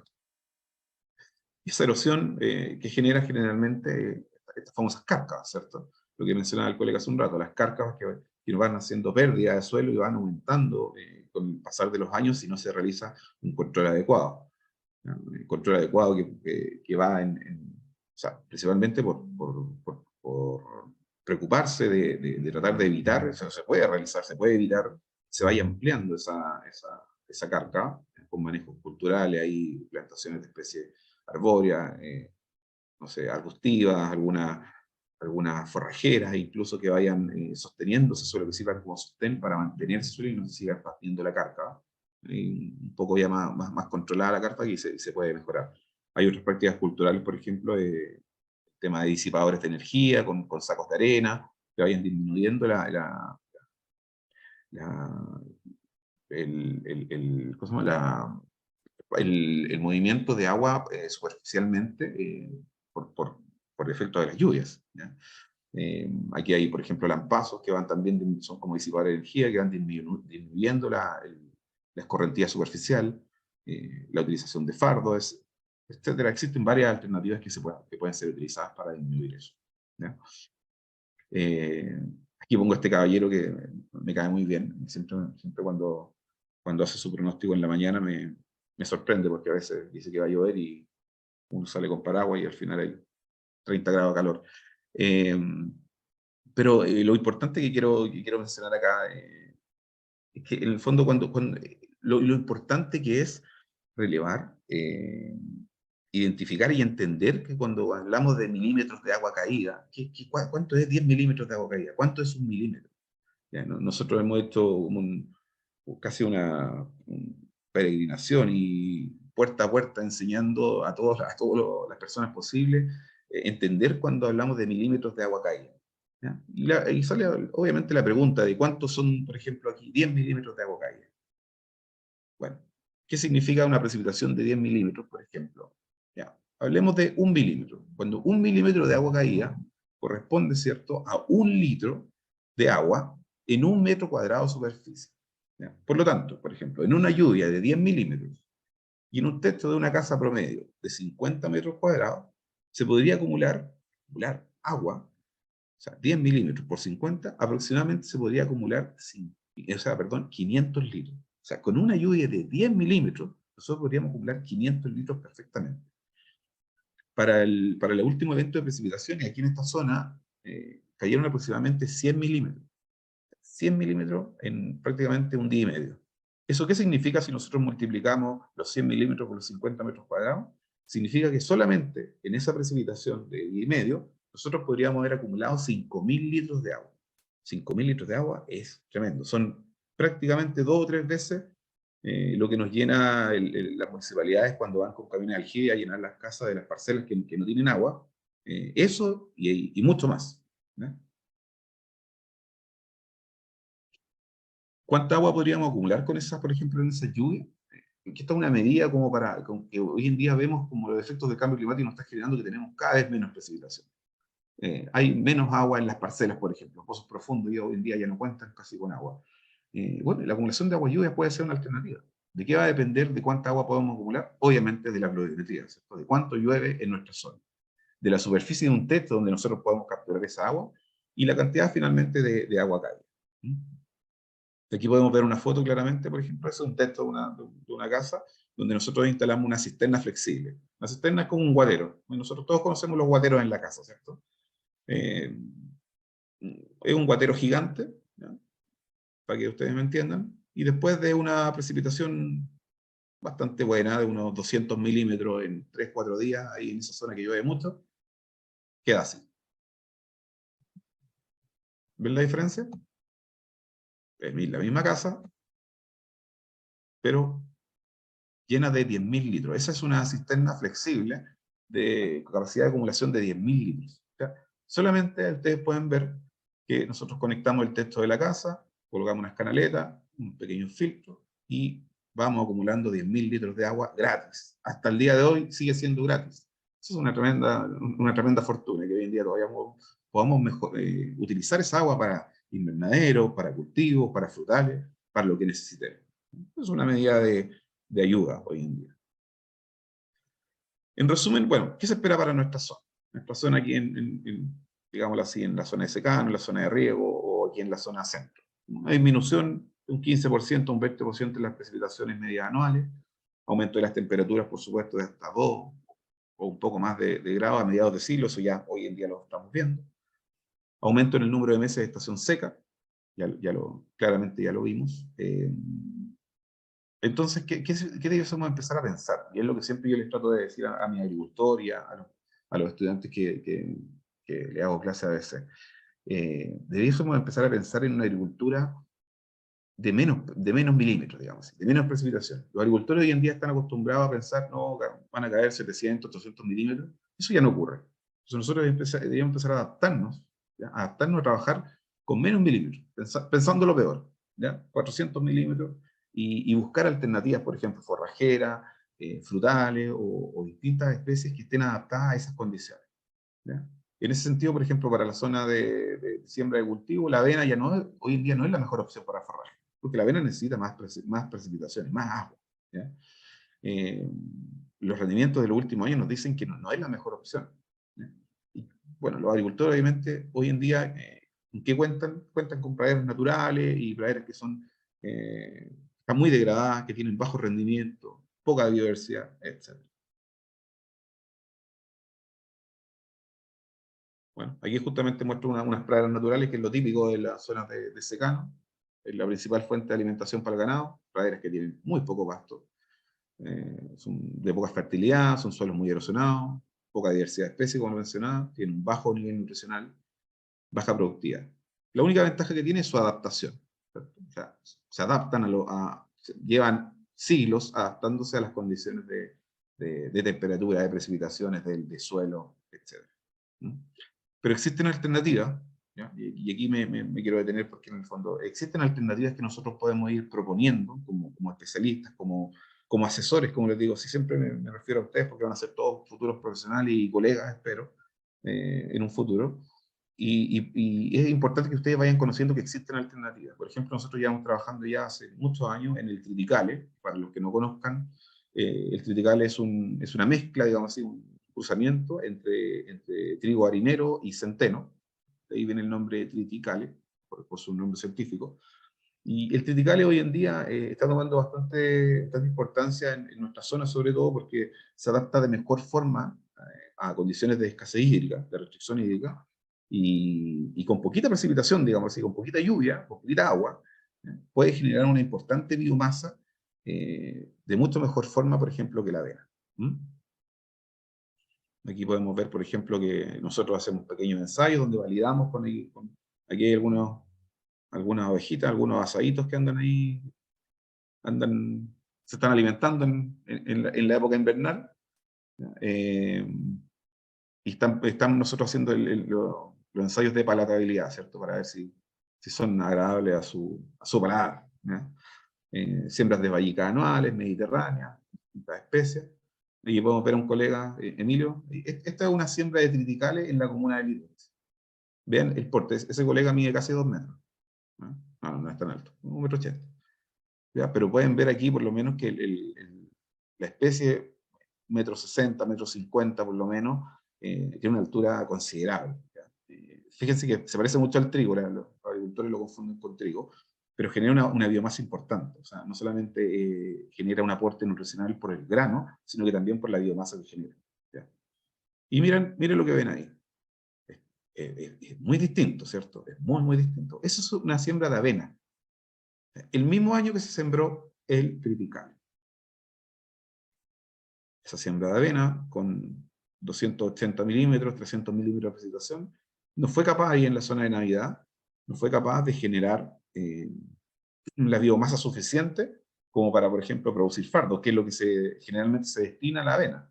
Producir fardo, producir grano. O sea, prácticamente ahí fardos no iban a producir nada. Ahí no tiene sentido conseguir una enfardadora con ese crecimiento. Ese forraje que ustedes ven ahí, con suerte me tapaba un zapato. O sea, eso es una siembra perdida. ¿Ya? Y eso es efecto del cambio climático, por supuesto. Entonces, imagínense, no se puede producir fardo, no se puede producir grano. Lo único que queda es pastoreo. O sea, hacer una siembra de avena para pastoreo, si no se va a sacar un segundo corte, un tercer corte, no tiene mucho sentido. Esto es lo que ocurre generalmente cuando hay suelos mal trabajados, como le digo, donde no fueron escarificados, donde no se trabajó de buena forma, anegamiento, pocas especies, poca emergencia. Aquí, por ejemplo, hay un dato claro de lo que ocurrió el año, aquí ustedes pueden ver la comuna de Marchihue, para los que no conocen, secano interior de la región de O'Higgins, del año 2018, por ejemplo, un año relativamente normal, hubo una precipitación acumulada de 253 milímetros. Miren el año 2019. El año 2019, para los que no sepan, el año 2019 es considerado como uno de los años más secos de nuestra historia. ¿Ya? Fue uno de los años más secos de nuestra historia. Creo que el año 2018, solamente, 2008, perdón, fue el primero más seco. Pero fíjense en Marchihue, 145 milímetros. Eso no es nada. O sea, con eso prácticamente no pueden producir avena, no pueden producir trigo. Hoy es muy, muy, muy, muy poco. ¿Ya? Y acá, por ejemplo, que tenemos Litueche, el mismo año 2018, que aquí está comparando, 253, 436, Litueche está más en la zona costera, más cerca de la playa, digamos así. Tiene una mejor precipitación, claro. Y fíjense el año 2019, Marchihue 145, Litueche 278. Yo les dije que el promedio histórico de nosotros acá en Litueche son 780. O sea, imagínense, cayeron prácticamente 500 milímetros menos el año 2019. 500 milímetros menos. ¿Podemos hacer agricultura con eso? No es fácil. Y aquí, por ejemplo, lo que hicimos fue una pequeña comparación. O sea, a nosotros nos gusta mucho comparar. Nos gusta comparar y llevar a los agricultores para que lo vean en vivo, ahí, para que se den cuenta de lo que está ocurriendo. Por ejemplo, en Marchihue sembramos avena supernova. ¿Ya? Aquí está el año 2018 y el año 2019. Sembramos exactamente lo mismo, pero en dos lugares diferentes, Marchihue y Litueche. Secano interior, muy seco, secano costero.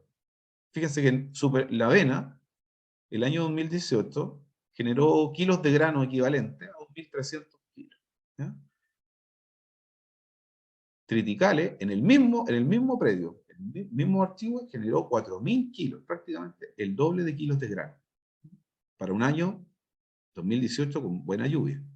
En Litueche, eso mismo, en el año 2018, avena generó 3.800 kilos.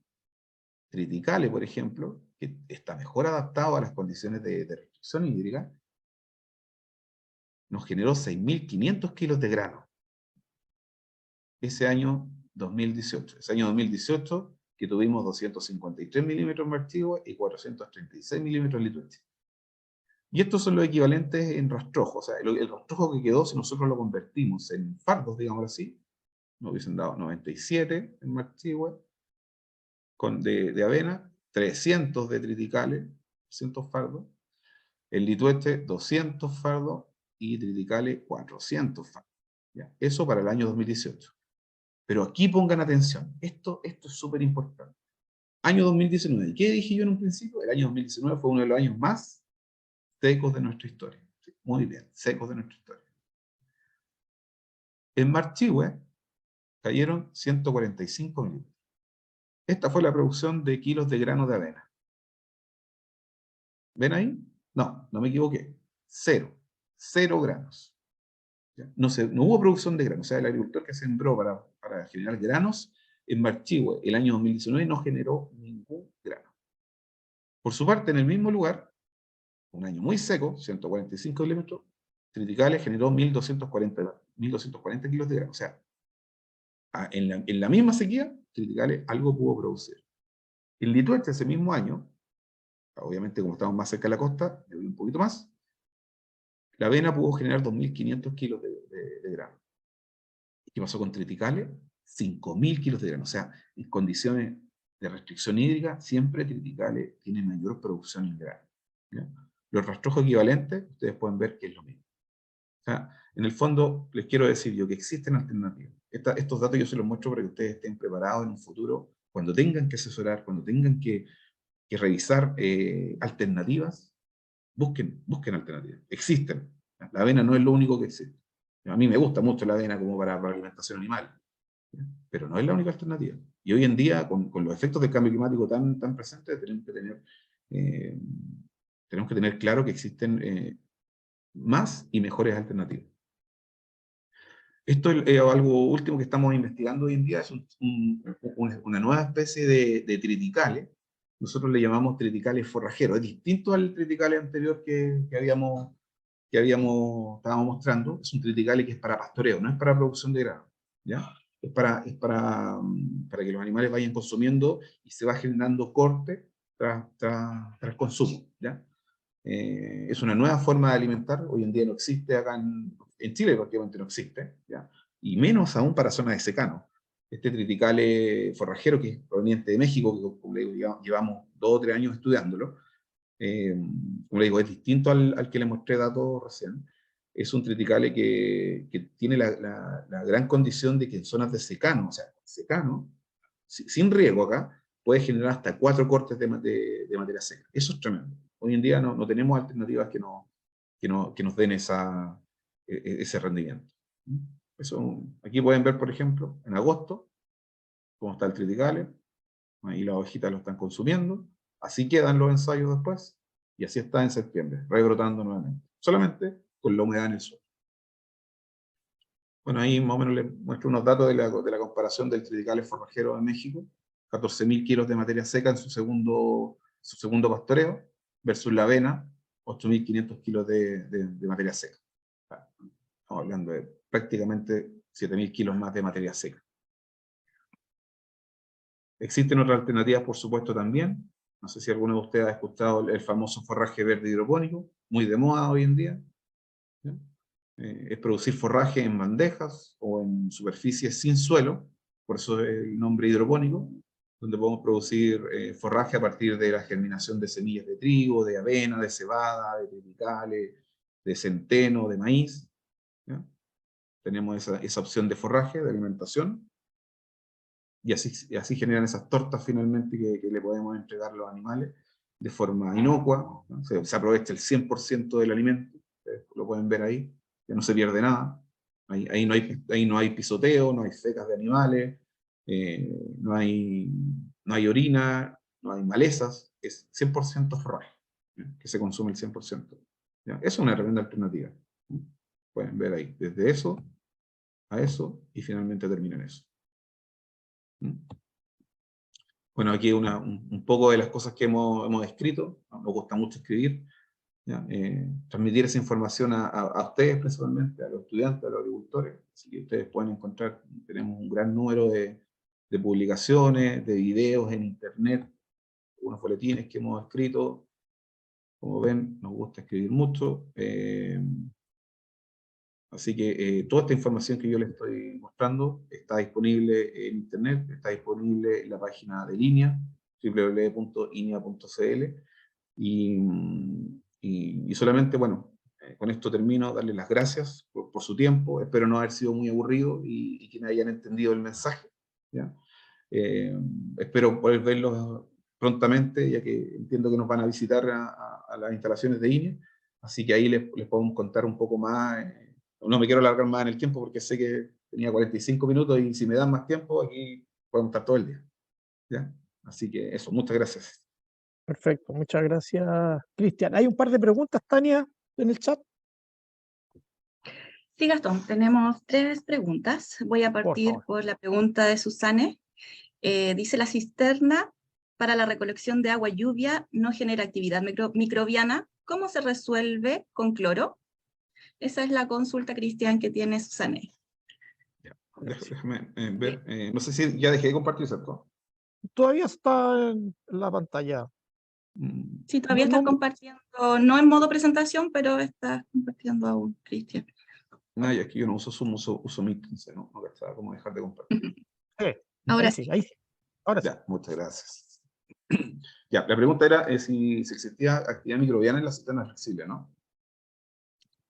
Sí, la cisterna para recolección de agua lluvia no genera actividad microbiana. ¿Cómo se resuelve con cloro? Me imagino que es para la acumulación de agua lluvia lo que quiere consultar Sí. Susana. Sí. Muy buena pregunta, Susana.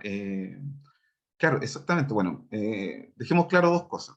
Lo primero, ¿cuál va a ser el destino del agua lluvia? Digamos? ¿Para consumo humano? ¿Para consumo animal? ¿Para riego de frutales? ¿Riego de hortalizas? Esa es una... Esa es la primera pregunta. ¿Por qué? Nosotros como INE no podemos hacer la recomendación de beber el agua, ¿ya? Porque obviamente, por ejemplo, cuando se acumula desde los techos de las casas, lo primero, en el techo de las casas existen aves, roedores, gatitos, de todo animalito, y eso obviamente puede llegar a la cisterna flexible, ¿ya? Nosotros hacemos recomendaciones técnicas en el sentido de que la primera lluvia, digamos así, se lave el techo. O sea, nosotros le llamamos así, ojalá que exista un lavado. Desconecte la caída del agua de la canaleta a la cisterna para que se lave el techo y después se empiece a acumular. Ahora, nosotros hemos visto, y esto como digo, no es recomendación propia, pero hemos visto que en años críticos, donde las municipalidades se han visto sobrepasadas por el requerimiento de agua, hemos visto que agricultores que han utilizado el agua de las cisternas flexibles o de los estanques, de estos estanques de polietileno grande que existen de 5.000 litros, esos plásticos verdes, han usado esa agua para consumo. Obviamente la han hervido primero, o sea, lo primero. Como digo, nosotros no lo podemos recomendar, pero sabemos que ha ocurrido. La hierven y la han consumido perfectamente. Ahora, respondiendo a la pregunta principal, si existen microorganismos dentro de la cisterna en particular tiene la gran característica de que el material, como está elaborado y el diseño, generalmente no acumula microorganismos adentro. ¿Ya? No la pude mostrar más en detalle, pero ojalá pudieran venir a Hidalgo y yo se las muestro en vivo. Es súper entretenido ver esa... ahí yo lo hago subirse arriba de la cisterna a los chiquillos como cama de agua, para que jueguen un rato. Y la pueden ver de mejor forma. A mí me gusta mucho que ellos toquen las cosas, que interactúen con las cosas que nosotros tenemos acá. Tiene un rebalse que va eliminando el aire que se acumula dentro de la cisterna. ¿Qué ocurre? Que cuando la cisterna está llenita de agua, va dejando escapar el aire, y generalmente es el oxígeno, el aire, junto con la humedad y todo, lo que va generando, por ejemplo, la presencia de algas o de microorganismos. Si no existe aire adentro, como se va liberando, tiene una salida para eso, generalmente el agua está totalmente limpia. Nosotros lo hemos visto, el agua es prácticamente clara. Es mucho más entretenido verlo en vivo, se los puedo asegurar, ¿ya? Pero hoy en día, por ejemplo, tenemos la cisterna de Hidalgo llena de agua, llena, la cisterna flexible, así que todos son bienvenidos. Tania lo sabe. En octubre vamos a hacer nuestro tradicional Día de Campo Hidalgo, donde recibimos todos los años a estudiantes de todos los liceos de Chile. Así que es una actividad gratuita, donde nosotros abrimos las puertas de nuestro centro experimental para que ustedes los visiten. De ahí yo les puedo mostrar en vivo y para que vean que no les estoy mintiendo, ¿ah? Sí, ahí vamos a estar apoyando, Cristian, la difusión para ese día con todos los liceos de la región. Bueno, voy a continuar con las siguientes preguntas de Pablo Vidal. Fernanda, alumna del Colegio Salesianos Linares, pregunta si han tenido experiencias en siembras de triticale en la zona Empedrado, séptima región. Empedrado. que me ubiquen, ¿para qué lado está? Y les digo enseguida.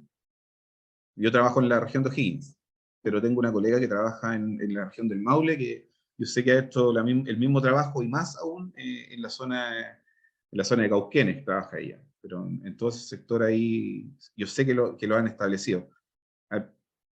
Cerca de Constitución. Ah, perfecto. Ya. Sí, estuve en Constitución hace poco comiendo pescado, muy rico. Exactamente, bueno, es un muy buen ejemplo. ¿Qué les puedo decir yo? Lo que dice siempre la colega Soledad Espinosa, para los que no, a lo mejor la ubican, ¿ya? Colega de INEA. Ella siempre tiene este dicho, dice, lo que crece en Cauquenes puede crecer en cualquier lugar de Chile. Porque Cauquenes en particular tiene una precipitación inferior a nosotros acá en Hidalgo, en Lituerce. Ellos tienen cerca de 300, 400 milímetros promedio, nosotros tenemos 700. Pero para que ustedes sepan, el triticale, las primeras evaluaciones se realizaron precisamente en toda esa zona, ¿ya? En la zona de Cauquenes, bueno, Constitución precisamente, si funciona, como les digo, en Cauquenes, Constitución de todas maneras es una excelente alternativa. En la zona de la Araucanía, por ejemplo, en la región de la Araucanía, el triticale es hay cultivos muy extendidos, o sea, las superficies más grandes de triticale precisamente están en la región de la Araucanía. Y en la región del Maule yo sé que lo utilizan. ¿Ya? Yo sé que lo utilizan. Hoy en día no es tan conocido, yo creo, aún, a pesar de que nosotros en línea llevamos estudiando esto hace 20, 30 años, pero si ustedes me preguntan por qué no es tan conocido, por ejemplo, es porque hasta hace poco, y hasta, digámoslo así, hasta hace 10 años, no existía tan presente el problema de las precipitaciones. Entonces, existiendo precipitaciones, la avena es la mejor alternativa. Es barata, existe en todos lados, todas las empresas la venden, pero cuando empieza a escasear las precipitaciones, es cuando empezamos a buscar alternativas. Y hoy en día, cuando tenemos un 50 o 60% de déficit de precipitaciones, rebrotó o renació esta opción del triticale. Entonces, respondiendo a su consulta, sí, le puedo asegurar que triticale se ha aprobado en la región del Maule largamente, no solamente en la zona costera, sino que también en alta cordillera, en precordillera y en esas zonas. De eso tengo total seguridad. Incluso tenemos datos de rendimiento. Gracias. Gracias, Cristian. Tenemos hartas preguntas. Bueno, voy a seguir con la siguiente.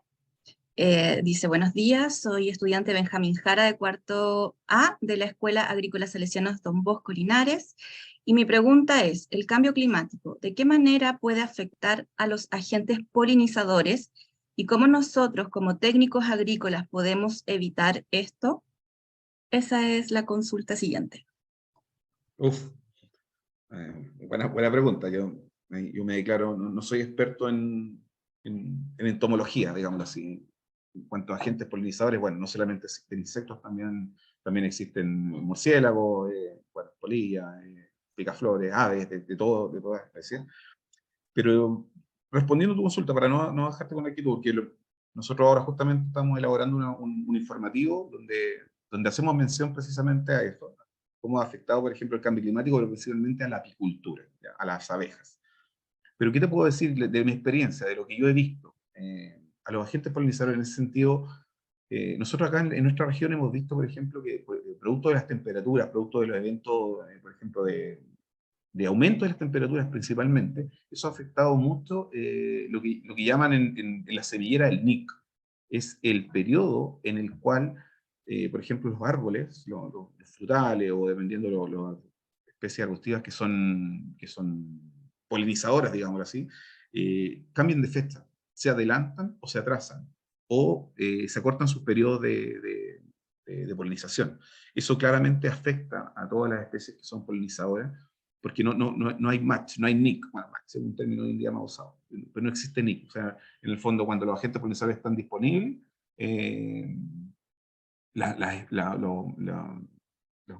especies arbustivas no están en el momento adecuado, digámoslo así, ¿ya? Eso obviamente va a generar un problema en todo ámbito, porque hoy en día los agentes polinizadores son súper importantes para todo lo que es la agricultura, no solamente frutales, sino que también en cultivo, en hortalizas y en otras especies, en el rubro, por ejemplo, de las flores, incluso que hoy en día está muy en boga en esta zona, ¿ya?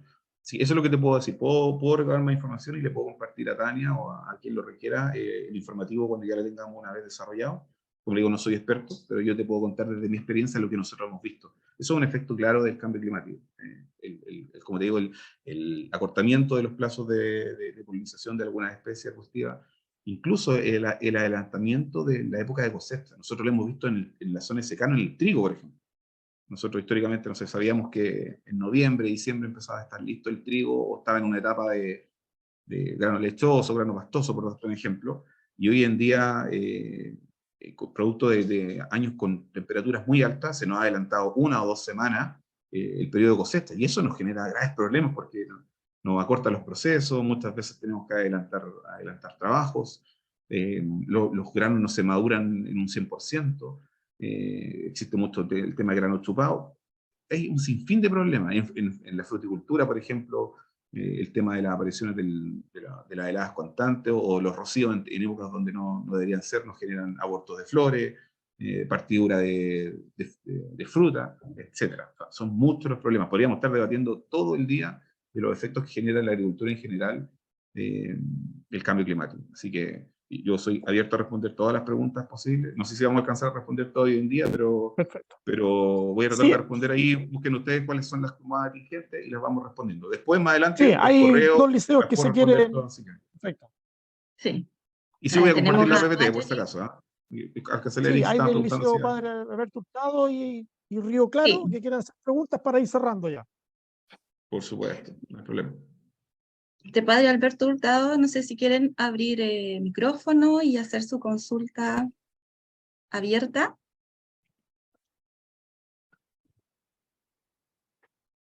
Agrícola Padre Hurtado, del Liceo.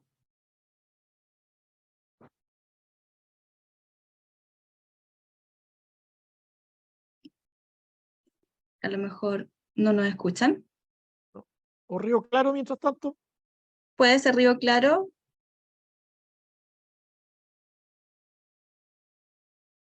¿Qué pasa? Ahí sí.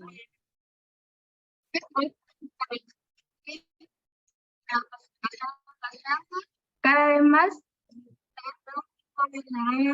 resistente a la baja. No sé si es que yo escuché mal o se escucha con... Ya, no se escuchó Se bien. escuchó cortado, ¿Podría si puede acercarse repetir, un por poquito favor. más a la cámara, al micrófono, para que se escuche eso, un poquito más cerca del... ¿Qué pasará a futuro cuando las precipitaciones descienden más? ¿Se creará No se vuelve a escuchar. No sé si la Mejor pueden que- escribir. O saque la mascarilla la O, estudiante. Y le escuché, claro. ¿qué pasará en un futuro? Algo de precipitación. Eso le escuché. Disculpe. Gracias. Está el micrófono desactivado.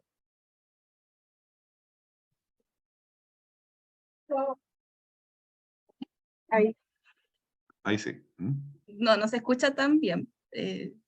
Se escucha cortado. O si lo pueden escribir en el chat. La puede escribir en el chat, Paulina, y así el nombre de la estudiante y la consulta. Fue una pregunta muy difícil. Justo no me la sabía. Puede ser. Mientras están escribiendo, ya para ir cerrando, que no se nos olvide, el segundo webinar va a ser el próximo miércoles en el mismo horario. A las 9:30 se abre la conexión, o sea, está desde antes, pero ya el link, ¿no es cierto?, para empezar el webinar. Es el 26 del mes de julio, ¿no es cierto?, a las 9:30. Son 2 temas, la prevención y manejo, ¿no es cierto?, del tema de los incendios agroforestales, y el segundo tema, agroecología, pensado en el tema del manejo del suelo, con algunas prácticas como, por ejemplo, el compostaje, bocache y otras más. ¿Ya? Les vamos a hacer llegar el link lo antes posible a sus profesores. Ya, mientras escribe Paulina, voy a seguir con la siguiente pregunta para avanzar un poquito y ahí continuamos con la pregunta de Paulina. Dice de Jacqueline del Salesianos Linares, quiere saber si tiene alguna experiencia en el cambio climático respecto a los cerezos, horas de frío heladas. Esa es la pregunta. Buena pregunta. Bueno, yo tampoco no trabajo en frutales, trabajo en manejo de suelo, en forrajera, esa es mi especialidad como tal, ¿ya? Pero mi tesis de pregrado la hice justamente en cerezo. Y hace poco estuvimos viendo, por ejemplo, que, más que nada esto es de mercado, ¿ah? Pero hemos estado viendo que, por ejemplo, hoy en día, por ejemplo, se dice mucho que todo lo que es agricultura en base a, o la producción de cerezos, por ejemplo, que es uno de los mercados más interesantes y más atractivos desde el ámbito comercial, por los ingresos que generan hoy en día, los cerezos es como la vedette de la agricultura, ¿ya? Se ha tenido que estar trasladando hacia la zona sur de Chile, ¿ya? Y eso ocurre por muchas cosas, por el tema de la disminución, por ejemplo, de las horas frío efectivas que estamos presentando nosotros, por ejemplo, en la zona de la región de O'Higgins, ¿ya? Que es una de las más importantes en este sentido, y hemos tenido que ir trasladando algunas de las especies más o de las variedades más utilizadas por los agricultores, por los productores, a zonas más frías, zonas que tienen presencia de más horas frío. Por ejemplo, las variedades Lapins, Regina, o por ejemplo, no sé, bueno, las más conocidas hoy en día son Lapins, que se está usando mucho, ¿ya? Pero nosotros, en ese sentido, lo que estamos desarrollando, se los cuento esto como dato, ¿ah? A nivel comercial, muchos mercados están buscando apuntar a entrar con fruta, digamos así, a contraestación, y con variedades no tan tradicionales, con las variedades rojas, por ejemplo. Nosotros en Línea lo que estamos desarrollando hoy en día en nuestro programa de mejoramiento genético es precisamente buscar zonas donde se puedan producir cerezos de bajo requerimiento de horas frío. ¿Y con esto a qué me refiero? Por ejemplo, que en la zona de, aunque ustedes no lo crean, en la región de Coquimbo, nosotros tenemos establecidos cerezos, ¿ya? Ahí en la zona de Salamanca, en Illapel, por esos sectores hay cerezos. Ustedes dirán, pero ya las horas frío son mínimas. Bueno, nosotros estamos desarrollando en nuestro PMG, en nuestro programa de mejoramiento genético, variedades de bajo requerimiento de frío, que a futuro finalmente podrían ser una buena opción para todas estas zonas de la región de Valparaíso, la región metropolitana, la región de O'Higgins, que en un futuro van a tener un déficit de horas frío que obviamente eso también se puede regular con algunas aplicaciones de hormonas, por supuesto, ¿ya? Que hoy en día existen en el mercado, pero para los que no sean tan amantes de la hormona y no quieran incurrir en ese tipo de gastos, van a existir variedades que obviamente las variedades, para que ustedes sepan, no se generan de un año para otro, ¿ya? Ni tampoco de 2 o 3 años para otro. Nuestro programa de mejoramiento genético lleva más de 15 años desarrollando variedades, y hoy en día, si sale todo bien, estamos a puertas de nosotros generar como INEA la primera variedad de cerezos en Chile, la primera. No existe otra, una variedad chilena, 100%, ¿ya? Y esa precisamente es una de las variedades que va a ser de bajo requerimiento de frío, ¿ya? Así que no sé si te contesté tu pregunta, pero más o menos esos son los antecedentes que te puedo dar. Ya, seguimos con la pregunta que habían hecho del Liceo de Río Claro. ¿Qué pasará a futuro con la agricultura si las precipitaciones descienden cada vez más? ¿Se creará alguna variedad resistente a las bajas precipitaciones? Krishna Salazar era la alumna que se le escuchaba cortado. Hola Krishna, gracias por tu pregunta, muy interesante. Y a Paulina, que también ayudó a ella a la pregunta. Claro, o sea, veamos el concepto técnico principalmente. O sea, que crear una variedad que sea, como ella decía, que sea resistente a las bajas precipitaciones, más que sea resistente, yo le llamaría al técnico que esté adaptada a condiciones de restricción hídrica. Es un tecnicismo, digamos así. Pero en el fondo nosotros le estamos dando las herramientas a nuevas especies que tengan una condición en la cual puedan aprovechar de mejor forma la poca precipitación que existe, ¿ya? Es muy difícil crear una especie, o para que ustedes entiendan, crear una especie no es que nace desde cero, como en una placa Petri, o como se muestra en la televisión, los científicos que están generando plántulas, sino que para acondicionar una especie a una condición, valga la redundancia, de menor restricción hídrica, se necesitan muchos años de investigación, muchos años, y se realiza en base a cruzamientos de genes y a cruzamientos de especies. Como lo mostré, el criticale es el resultado del cruzamiento de dos especies totalmente distintas, como el trigo y el centeno. ¿Y por qué el trigo y el centeno, por ejemplo? Respondiendo un poco a tu consulta. Porque el centeno es una de las especies que tiene una de las mejores cualidades de adaptación a condiciones de bajo requerimiento hídrico. O sea, con poquita agua, en palabras simples, con poquita agua crece. ¿Ya? Y el trigo, por su parte, tiene todo el poder, toda la fuerza, toda la proteína, toda la energía y la parte alimenticia que le otorga el trigo.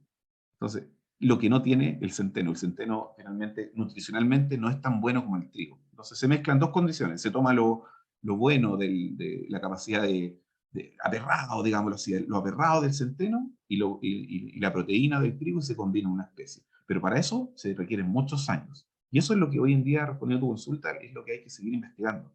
Buscar especies, buscar genes que sean más resistentes a estas condiciones. Por ejemplo, no sé si ustedes han escuchado de la quinoa. La famosa quinoa, ¿cierto? La quinoa hoy en día que es considerada un superalimento. ¿A qué nos referimos con superalimento? Que es un alimento altamente proteínico, que puede suplir muchas de las vitaminas que nosotros somos, desde la vitamina B12, otras vitaminas que son necesarias en nuestra dieta, en ingesta diaria. Y ustedes deben saber que la quinoa, pero con muy poquita agua, puede generar una gran cantidad de granos, de producción, ¿ya? Y por eso es altamente utilizada en las zonas, por ejemplo, en la zona norte de nuestro país, en el altiplano, allá en los Aymara la llevan desarrollando hace muchos años. Y hoy en día nosotros acá en nuestra región también lo tenemos. En la región del Maule, en la región de O'Higgins, tenemos quinoa. Estamos desarrollando, incluso estamos preparando una variedad que es local, bueno, una variedad ahí en la zona de Paredón, en la zona de Pichilemu se genera mucho. Y ustedes pueden ver, por ejemplo, me tocó ver en el norte de Chile, la siembra de quinoa la hacía un agricultor con un vaso de agua prácticamente. Con un baldecito iba a regar una vez al mes y con eso, increíblemente, la planta crecía. Les doy un dato, si quieren hacer un experimento ahí en sus colegios, en sus liceos, coloquen algunas semillas de quinoa en una placa Petri con humedad. Igual que cuando hacemos crecer los porotos en el colegio antiguamente, los porotos, las lentejas, en un algodón con agua, ¿se acuerdan eso, no? Ya, hagan lo mismo con una semilla de quinoa. Y después van a ver el resultado. La semilla de quinoa es una de las semillas que tiene la germinación más rápida que existe. Hemos hecho germinar semillas y de un día para otro ya están las plantas afuera, para que me entiendan. Es increíble. ¿Ya? Así que es bastante interesante y ustedes lo pueden comparar. Pueden poner semillas de trigo, semillas de avena y semillas de quinoa y van a ver quién germina primero. Entonces, eso es una condición inherente, propia de la especie.